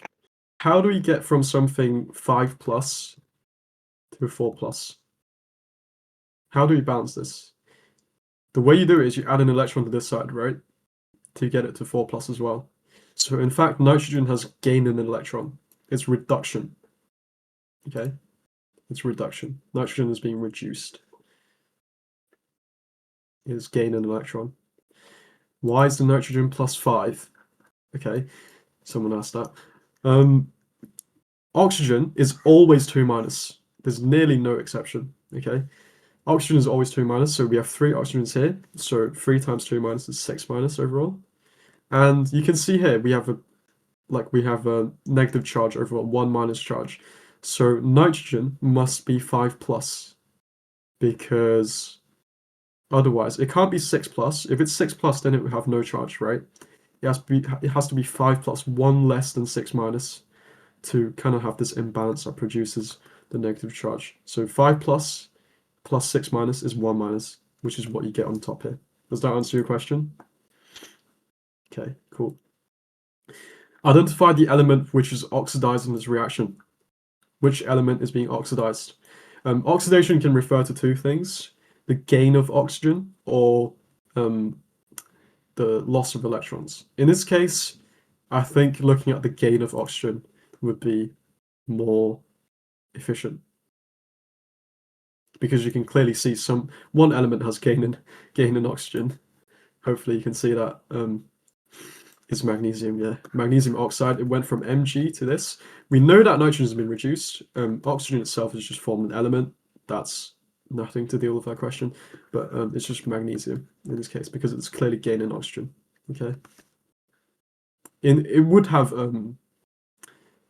lost electrons in that sense, but it is oxidized. You can also write actually this question is a bit ambiguous. Yeah, I think this question is asking about electrons, because you know how oxygen is O2 minus, right? As I said, usually it's 2 minus in charge. But then in elemental oxygen, like just an element, oxygen is 0 charge. So in that case, you've actually lost 2 electrons.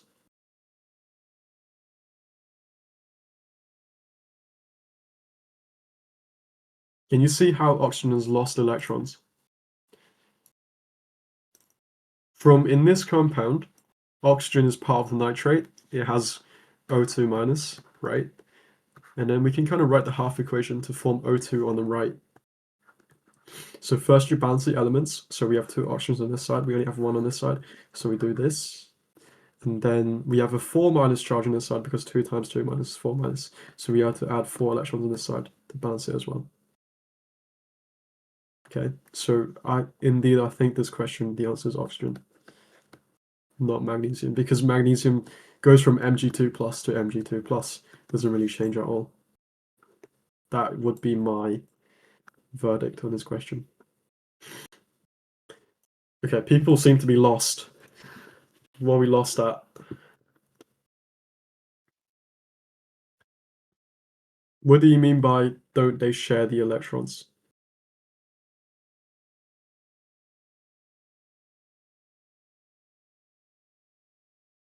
Kind of lost. Do we understand the first part? How nitrogen goes from 5 plus to 4 plus?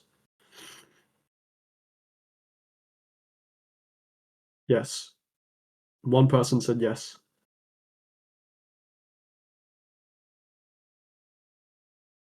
In terms of oxygen, magnesium has been oxidized, but I think in extended here they're asking about electrons. So you can see oxygen has been oxidized because you went from minus charge to just neutral charge in the elemental form. O2 is clearly neutral. So it means it has lost electrons. I mean, yeah, lost electrons to become neutral. You lose 2 electrons each. An oxidation number is like a hypothetical charge of what the compound would be if it was purely ionic.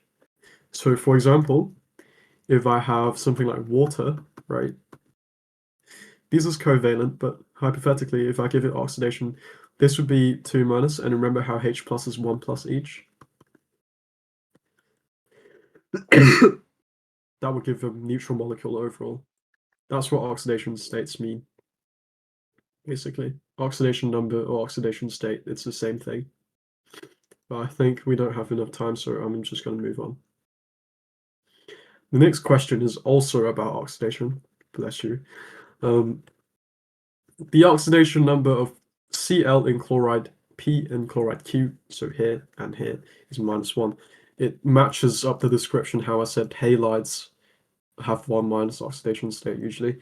So use oxidation numbers to explain why sulfur is oxidized in a forward reaction. So you're looking at sulfur here and how it becomes sulfur here. Okay, so we can calculate the oxidation state of sulfur in this molecule. So each chloride is 1 minus, right? We have 2 chlorides, so we get an oxidation number of 2 minus, right? So we see the overall molecule is neutral. We have 2 sulfurs. What must the oxidation states of the sulfur be to make this molecule neutral overall? You have 2 sulfurs, so you have to split them.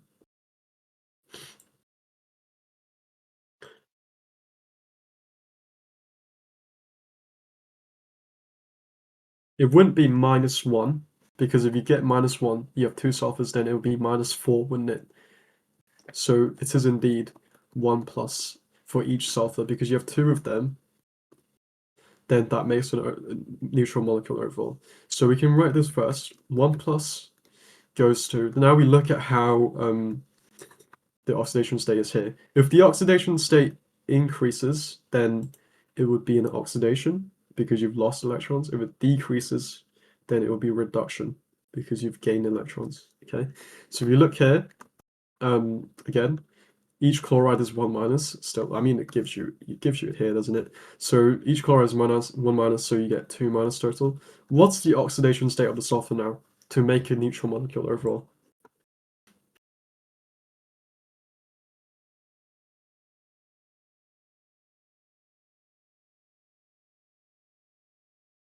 Yeah, so one person said 2 plus.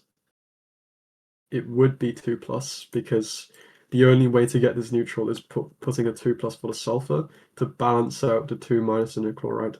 Okay, so you get 0 charge overall, which is the charge of this molecule. So you go from 1 plus to 2 plus.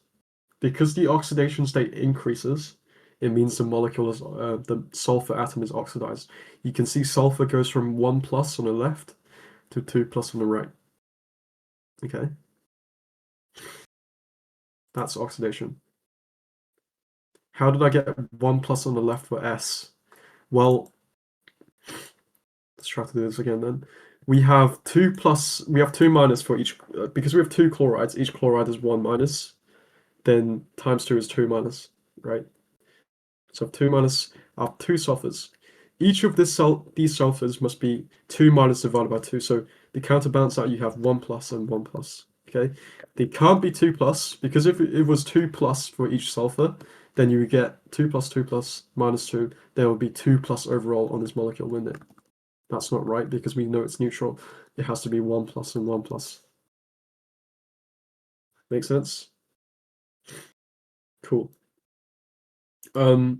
How is chlorine oxidized in a reverse reaction? So you're looking at the reaction.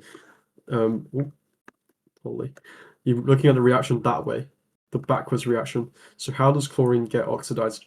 We know that in this molecule, chlorine is Cl1 minus.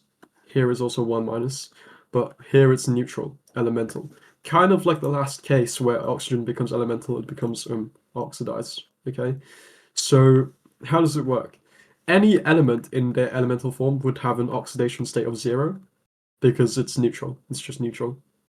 Okay. Here chloride is 1 minus. So you can see from the reverse reaction, we go from 1 minus to 0. So 1 minus in SCl2 to 0 in just Cl2. And because it has increased in oxidation state, it's also an oxidation. Does that make sense? Or does it not?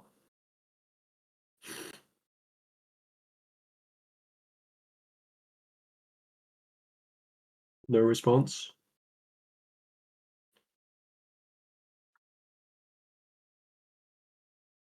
Water GIFs? GIFs, whatever you want to call it. Okay, that's cool. I hope that makes sense. But no one's giving me a reply, so I'll just assume it makes sense. Can we move on to, was it the last 2 questions, and then I'll go through the Olympiad one, the balancing if anyone's done it from the start. Okay, we'll just move on. Both copper and cobalt can form colored compounds. Some of these compounds contain water of crystallization. So define the term water of crystallization. So water of crystallization, you can think of it like if you have a crystal structure, the water of crystallization are just the water molecules trapped inside the crystal structure, like inside a gaps sort of like in the architecture of the crystal structure, just like trapped inside the gaps.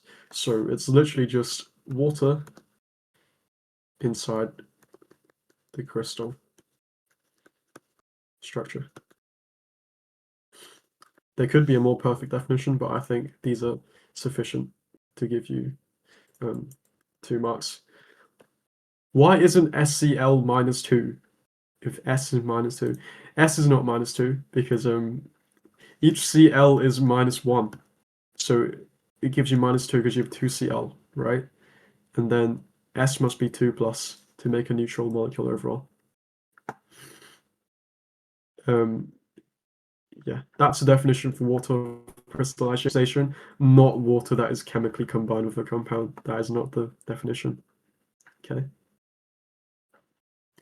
The next question, state the color and formula. I mean, that's just, you just have to know that, don't you? I've given you kind of like an image here. So one is hydrated, one isn't hydrated. And both of them are cobalt chloride. So can you figure out which one's hydrated and which one's anhydrous? Blue is hydrated, pink is hydrated.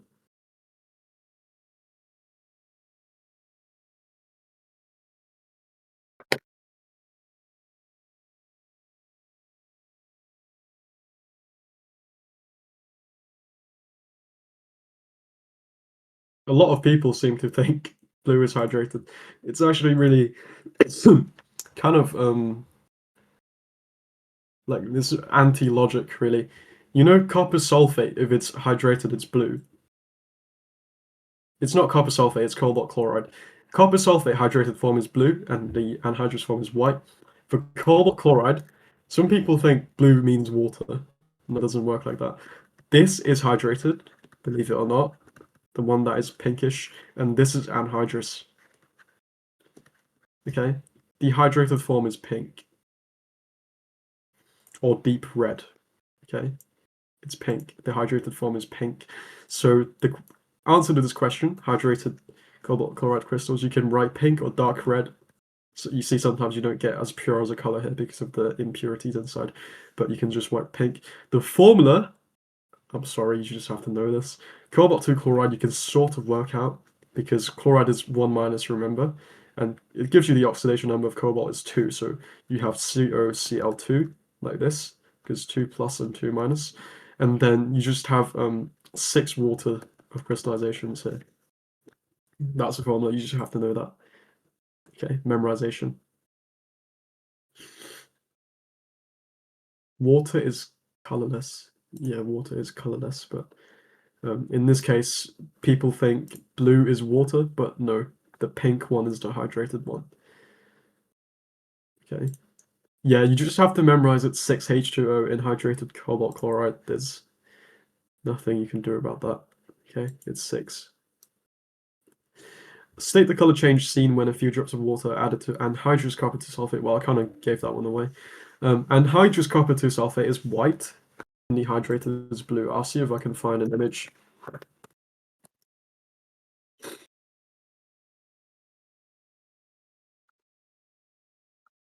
And in this case, yeah, water is blue, isn't it?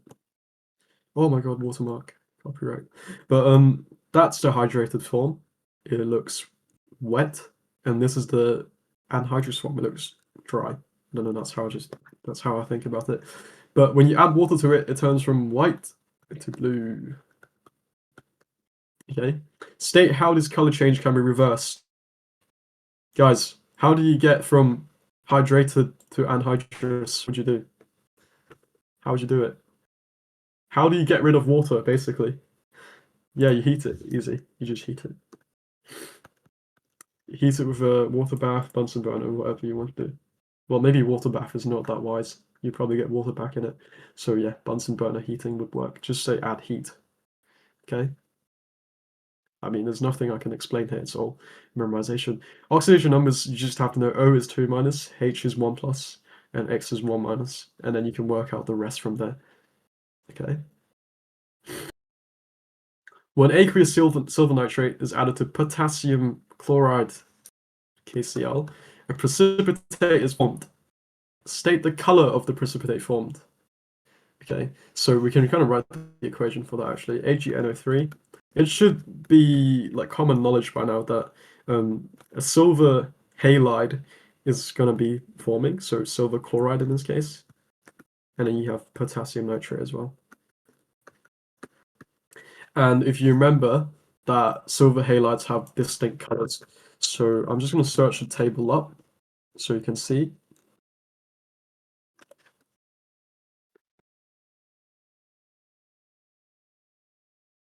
Silver chloride is like a white precipitate. Silver bromide is a cream precipitate, and silver iodide is a yellow precipitate. There's no silver fluoride, okay? Just that you can see. So, well, I kind of gave you the answer. The precipitate formed is silver chloride. The color of the precipitate formed is white. So it's white, cream, and yellow. It goes down like a kind of like a gradient. And the last bit, believe it or not, is worth 3 marks for writing the ionic equation. So what is an ionic equation?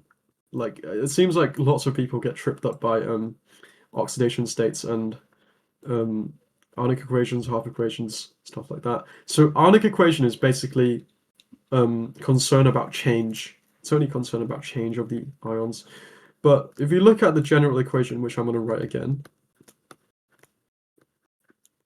Oh, I did it the wrong way around. It should be silver nitrate.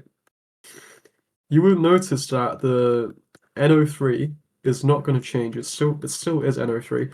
And really, we can kind of separate the ions out. Okay?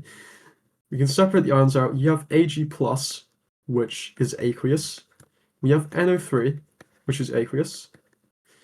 We have potassium chloride, which is aqueous. It literally says on the top. We have like this is aqueous, right? And this is chloride minus, which is also aqueous. And that forms, I'll explain what this QR code is later. That forms you KNO3. So K is still aqueous, okay, it dissolves in water. NO3 is still aqueous, also dissolves in water. But these are not aqueous anymore. Why? Because it's become a precipitate, okay? Notice how I said at the start, ionic equations are only concerned about change. Ag is still plus. It's still Ag plus Cl minus, but Ag is now solid, right? Ag is now solid, and so is chloride. So what do we have similar on both sides that we can cross out? Notice how we have NO3AQ. We can kind of cancel them out like maths. We have K plus AQ on each side, right? And we now have this, that becomes that. These are clearly different, all right? You can write the ionic equation in 2 ways in this case. And you can either do like this, Ag plus AQ plus Cl minus AQ gives you AgCl. And that's in solid. Don't forget that's a solid. Or you can write Ag plus AQ. And then you can also write it in full form like this. The examiners prefer the first form where you can clearly see it's formed a precipitate like that. So that's concern about change, right? That's the whole part of the ionic equation. So the way you write it is you just separate out all the ions, as I've done here from this general equation, and then you kind of just cross out things that are the same on both sides, and then you write the final form like this. As you can see here, it says include state symbols. That's what I've done exactly. Okay. Yeah, cool nerd is right. It is called a spectator ion if it doesn't change on both sides. They're kind of just like spectating the reaction. They don't really change. They just swap partners. Whatever is more attractive, they just go towards each other like that. Okay. There's also a different form of ionic equations that I would like to mention. I'm gonna search up an example.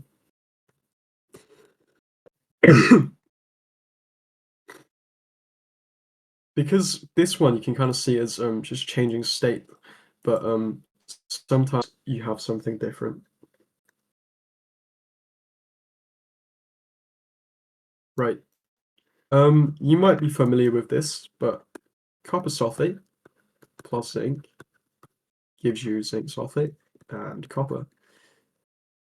Can you guys try to write out the ionic equation for this? This is going to be slightly different. Also include state symbols if you can. These are both aqueous. Metal salts are generally, I'll say generally, because you can see here this is a solid, generally aqueous, dissolved in water. And these are solid, of course, because they're isolated metals. Can you try to write the ionic equation for that? It's going to be a bit different from the first one we've done with silver chloride.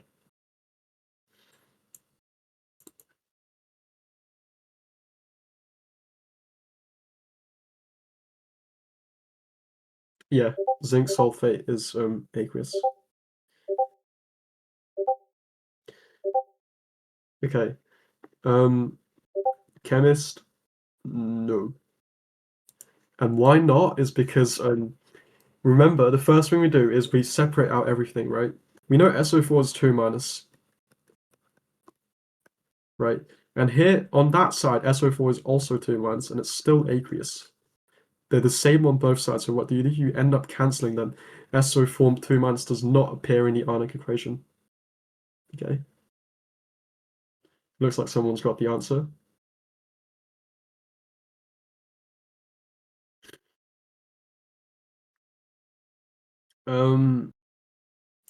Soggy, not quite. Might just be a typo, but you've typed Zn2 minus, so not quite. No, I just said SO4 2 minus does not appear in the ionic equation. It's a spectator ion, as Cool Nerd has said. Just validating him again. But let's just walk through this because it's causing a bit of trouble. Cu in this is going to be 2 plus, and it's going to be aqueous, right? Zinc is just going to be zinc solid. That's going to give me zinc 2 plus, aqueous, plus sulfate 2 minus, and just copper solid. So what is the same on both sides? Clearly, this is the same, and nothing else is the same. Okay, so your ionic equation is just going to end up being you getting rid of this because sulfate appears on both sides, and then that's the full ionic equation with the state symbols. Okay, someone's got that right, I think. But notice how sulfate appears on both sides, and they're both aqueous, so it doesn't appear in the ionic equation.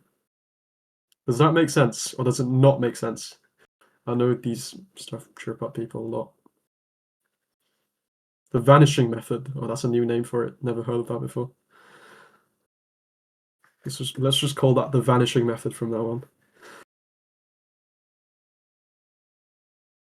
The ionic equation, as I said, is only concerned about change. Sulfate doesn't change, so we're not interested in that at all. Okay. Cool. No, we're not calling it the left to get milk method. No. No. No, thank you. Okay. Well, that's it for the session, really. I'm going to go through the Olympiad question in a bit. But if you guys can do this QR code, if you can scan it, I don't know, I can give you the link for it, actually. I'll give you the link for it. It's basically just like a feedback form for ProjectEnlight for the session. Okay, you just have to do the feedback form and give them your thoughts on this. And whilst you do that, I'm gonna go through the Olympiad question that I don't know how you guys have managed to do that. Who's done the Olympiad questions here? Can anyone like put their hand up? Who's done the Olympiad question? Do you think you've done well, or has it gone terrible? It's quite a difficult question.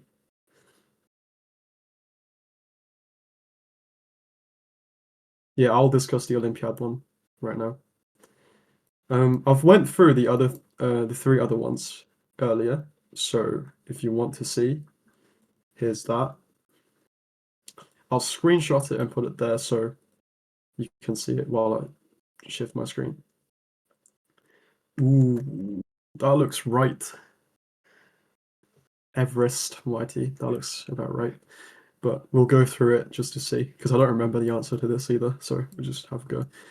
The key to understanding the Olympiad question is grouping stuff together. Remember how I said, like, don't count the individual atoms when you balance like a really hard equation. You want to look at groups of atoms together.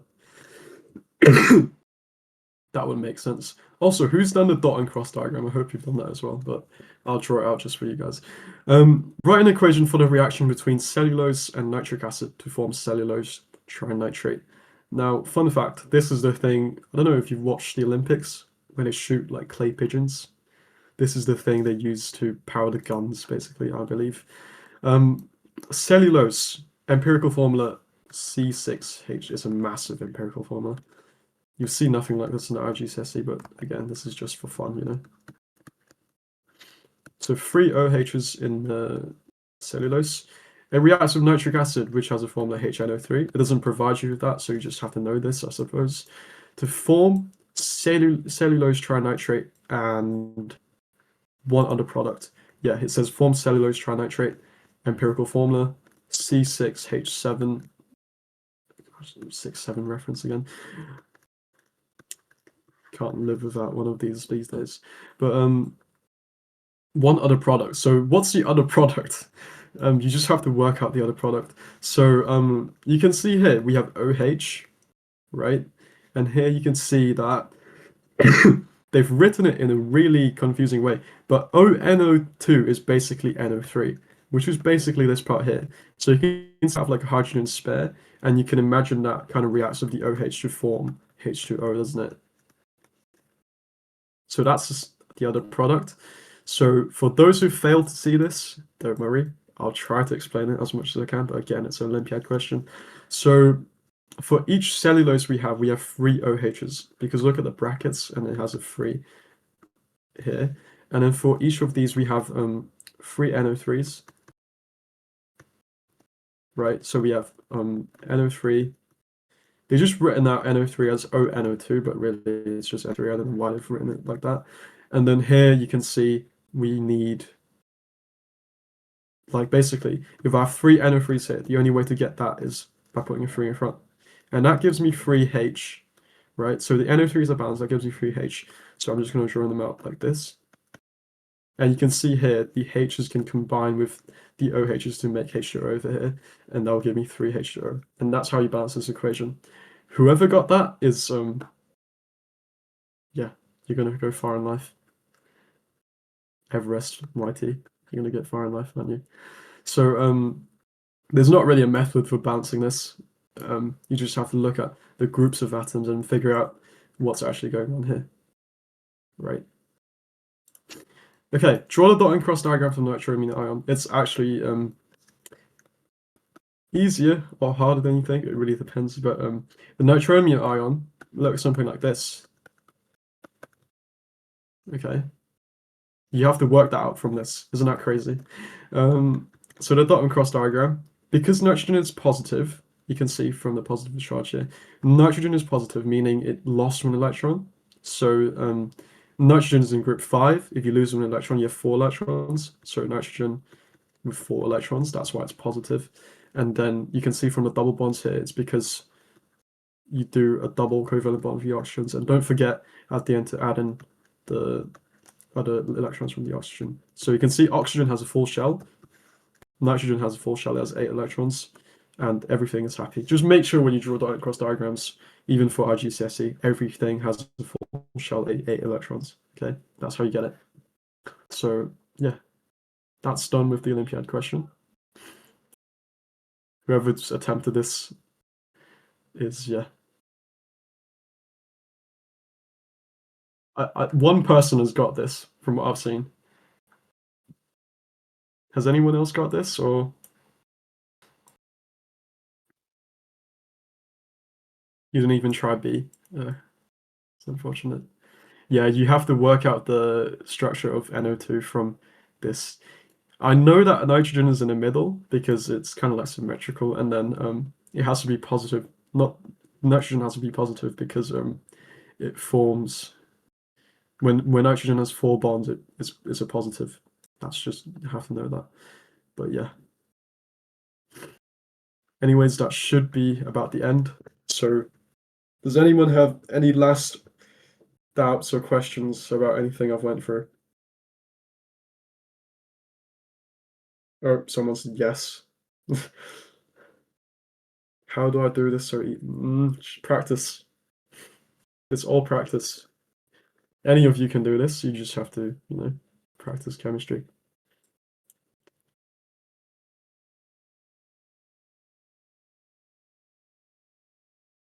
Thank you, cool nerd. Triple validation.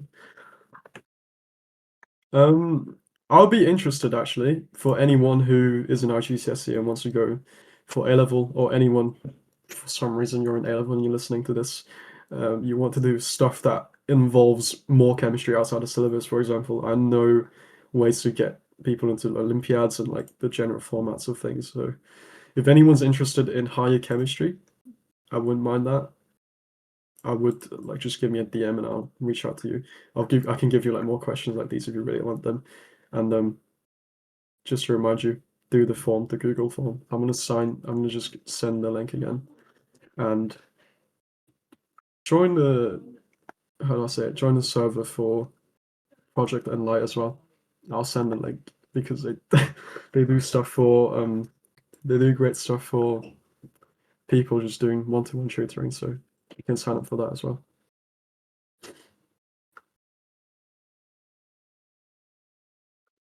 Okay, but that's like the general scheme of things, and I'm pretty much done unless anyone has any questions.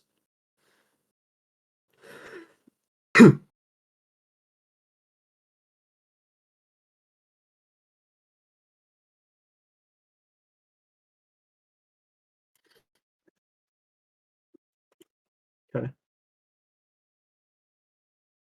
Is there no questions? If there's no other questions, I'll just end it right here.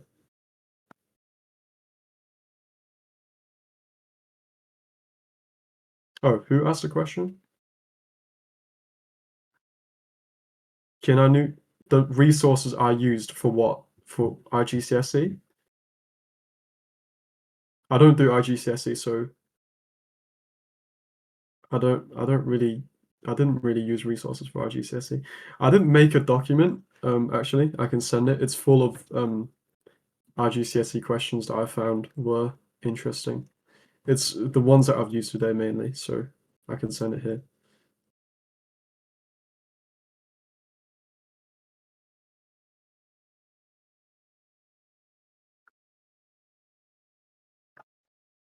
There we go. It's that one. Our GCSE is like, I'd say more difficult than GCSE. It's more theory heavy, but I personally find it easier because it's theory heavy, but I'd say for most GCSE is easier. I got my GCSEs in May, so in a month about.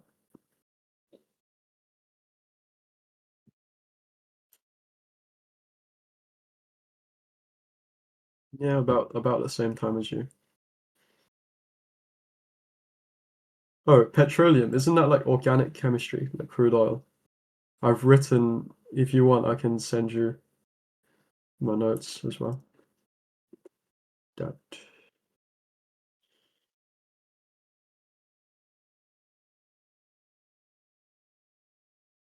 Why are people talking about a massive whiteboard?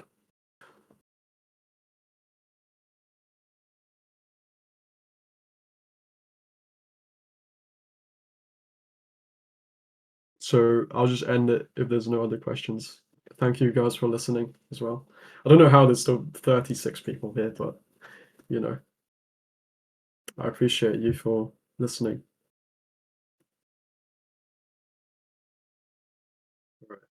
Thank you guys. Any other things, just give me a message. I'll try to help out as much as I can. But yeah, good luck and thank you. I'll see you guys soon. Bye.